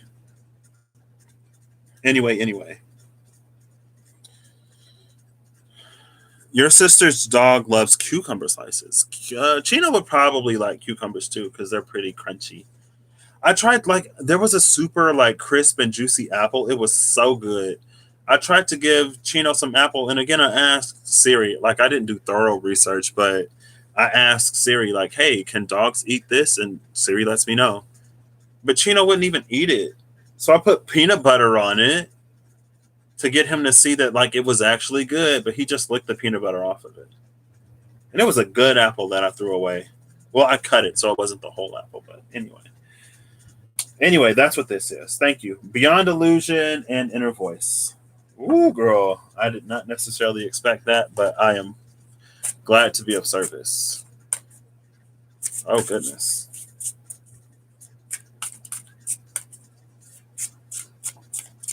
I feel like, I don't know if like this is going to be the new wavelength that I'm at, or if it's just like I'm about to go to work and I'm taking online classes. I'm going to do a few classes. So my life is about to get pretty busy all at once. So I don't know if I'm going to be a little bit more sparse here and there. Um, and maybe it's like, before you go, Kanon. I didn't know that. Kanon. Okay, what else did y'all say? The crunch or the taste? I love both. Oh, Ariel. Yes. Whatever the guys want to tell you to help in the weird energy that you're in. What deck would you like, Ariel? Also, I hope you don't mind that again. My cards are still right here on the table. If you don't mind, Ariel. What? Oops. The Fool.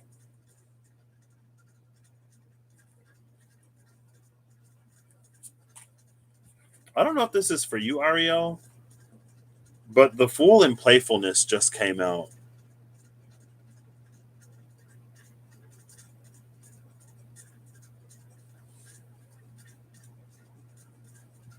Wait. You got your candles or whatever you use for protection? That the ancestors know. Awareness and success.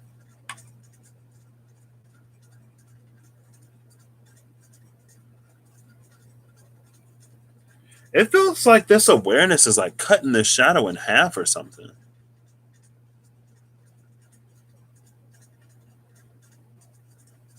He's like, oh no. You keep getting messages about using evil eye and other protection. I saw a video earlier today. Whenever I personally see something that's like protection or like this person is giving you evil eye or that, I'm just like, I kind of ignore it.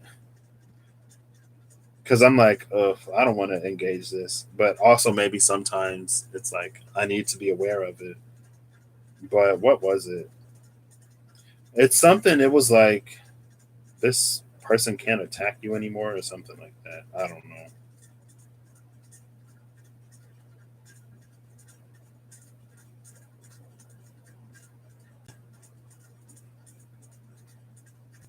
I don't think I'm gonna find it now because I didn't watch it twice in the past month.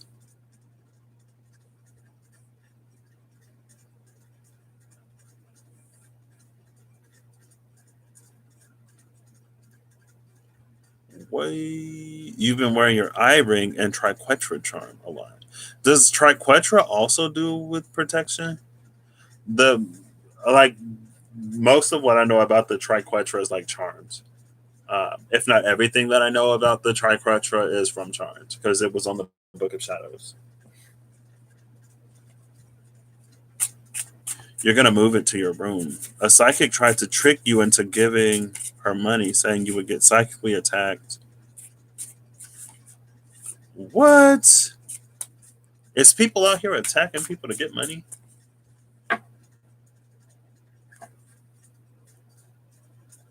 Guilt and no thingness. Eight of Swords. Oh, look. Eight of Swords again. Ariel. Labradorite is very protective. I know next to nothing about crystals and candles and like everything else. So I'm just like, guides, get on it, please.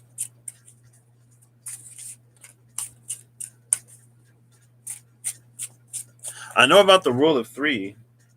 Letting go, Eight of Cups, and celebration at the bottom of the deck. Oh, that's here too. That's like if you do something to get somebody and it comes back three times worse or something like that. See, that's one of the reasons why I feel like there are just so many things that I don't know. That's one of the reasons why I don't do anything. Because I'm just like, I don't know anything about this, and I'm not about to get into anything that I don't know anything about. I'm not the type of person to mess with something that I don't know anything about. I'm too scary. I'm too scaredy. I get scared too easy. I've seen too much of this and that I'm like, yeah, see, I'm gonna leave that alone. I don't know. And it like a lot of it doesn't call to me, so I don't really engage with it in any way. That's why I'm like, you know what? I'm gonna just stay in my own little bubble. Y'all protect me from whatever I need to be protected from, and I'm good. But also for me personally, like when I made the decision to get cards, I've received like there's a lot of stuff that I'm just not gonna get into because it's not for me. It's not my path. It's like the cards is basically it. And now I guess as I've reached the point that I've reached, and as I've discovered some of the things that I've discovered, it put me in a position to like my space is really mental. I do a lot of things mentally. I don't really, besides like cards and stuff like that, I don't really interact with physical things. And so it worked for me. I don't know. But also, I do have some crystals in a box, in a pouch somewhere. I have a shungite because I used to watch Unite the Collective back when it was like Cryon and Unite the Collective and some other stuff. I used to watch Feel Good. That was like a phase on my journey, and he talked about shungite as the EMF thing. So I don't know, but hopefully all of that subsides here soon. Fresh basil and rosemary and cook with it. It's how I eat it. Dry some sprigs in the sun. Mmm. What? I want some kind of earrings. Let me get some kind of earrings. I like earrings though. I can wear those. I feel like I want a malachite earring because malachite is calling to me for some reason, and not a turquoise or an amethyst. I'm like one malachite and another.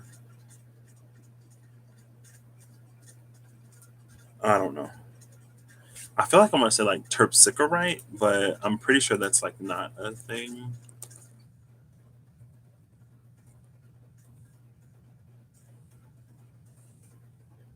Terpsichore is a muse. Well, I guess like what's Terpsichorean? Ariel, are you still there? Relating to dancing. Okay. Is there a dancing crystal? Because Terpsichore is, I guess, the muse associated with dance. Terpsichore, one of the nine muses, patron of lyric poetry and dancing.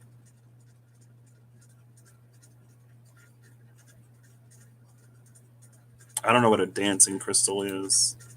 Anyway. Anyway, you can make them. What? You just made a malachite and black agate necklace. Malachite is a stone evolving with humanity. I know for a minute Hathor or Hathor was coming out for me a lot. Like I was seeing Hathor everywhere. And then I watched a video on her one day because I was like curious. That's the one time I was actually a North Node in Sagittarius. And I think turquoise and malachite are two of her stones. But anyway, I guess Ariel had to step away. So I'm gonna get back to this. Am I? I'm kind of over it now. Like, nope, you got to finish this. Okay.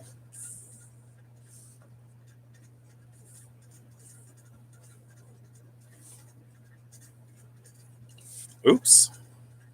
Ow. All right. Oh, I've been live for 3.5 hours. 3.5 hours. Oh my gosh. I feel like I need to timestamp this. You have turquoise for your third eye, a headpiece. What? Let me give me a headpiece and some earrings. I would just go like all the way out. I was like, yeah, I'm not really into crystals, but if you put it in an accessory, girl, I will wear it. Earrings, rings, necklaces, headpieces.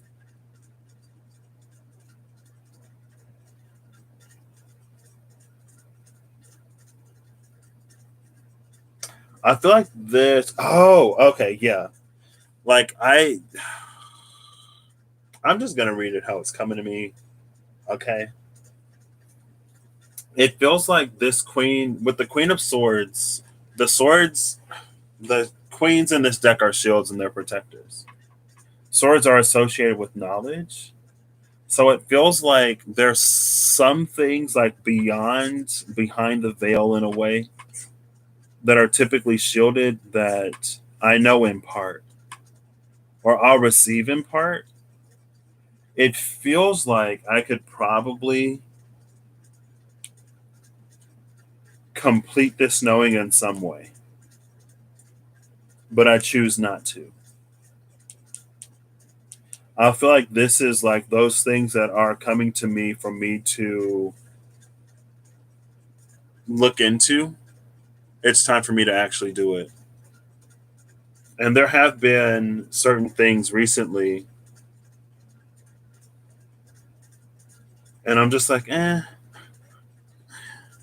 Well, I'm partially like, yeah, I need to do better. Yeah.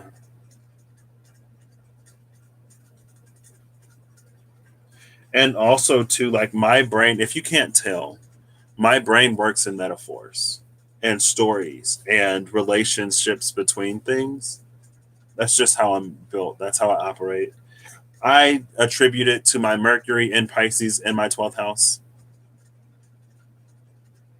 And so for me, I feel like there are certain things that, certain knowledge or information that it's like I'm trying to be made aware of, but I'm not doing anything to expand my vocabulary enough for those things to be communicated. And it feels like it may be reaching that point in time where there are certain things about whatever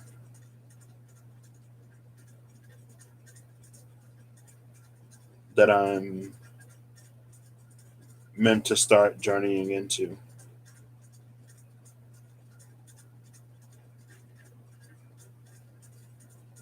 Potentially, who knows? Night Ream. Thank you. All right, see you later, Rhea. Thank you, no problem. I am also going to leave.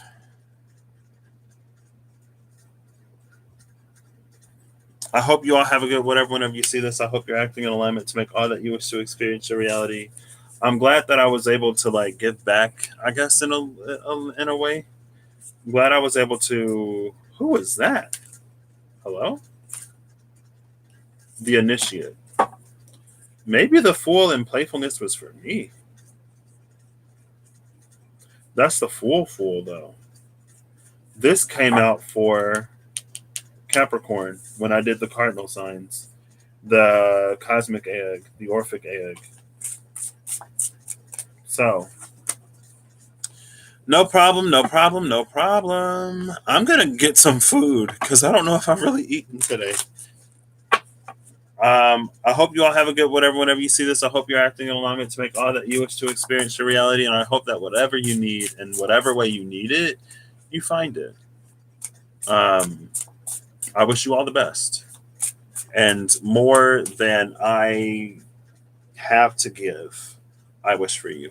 So, call me out anytime.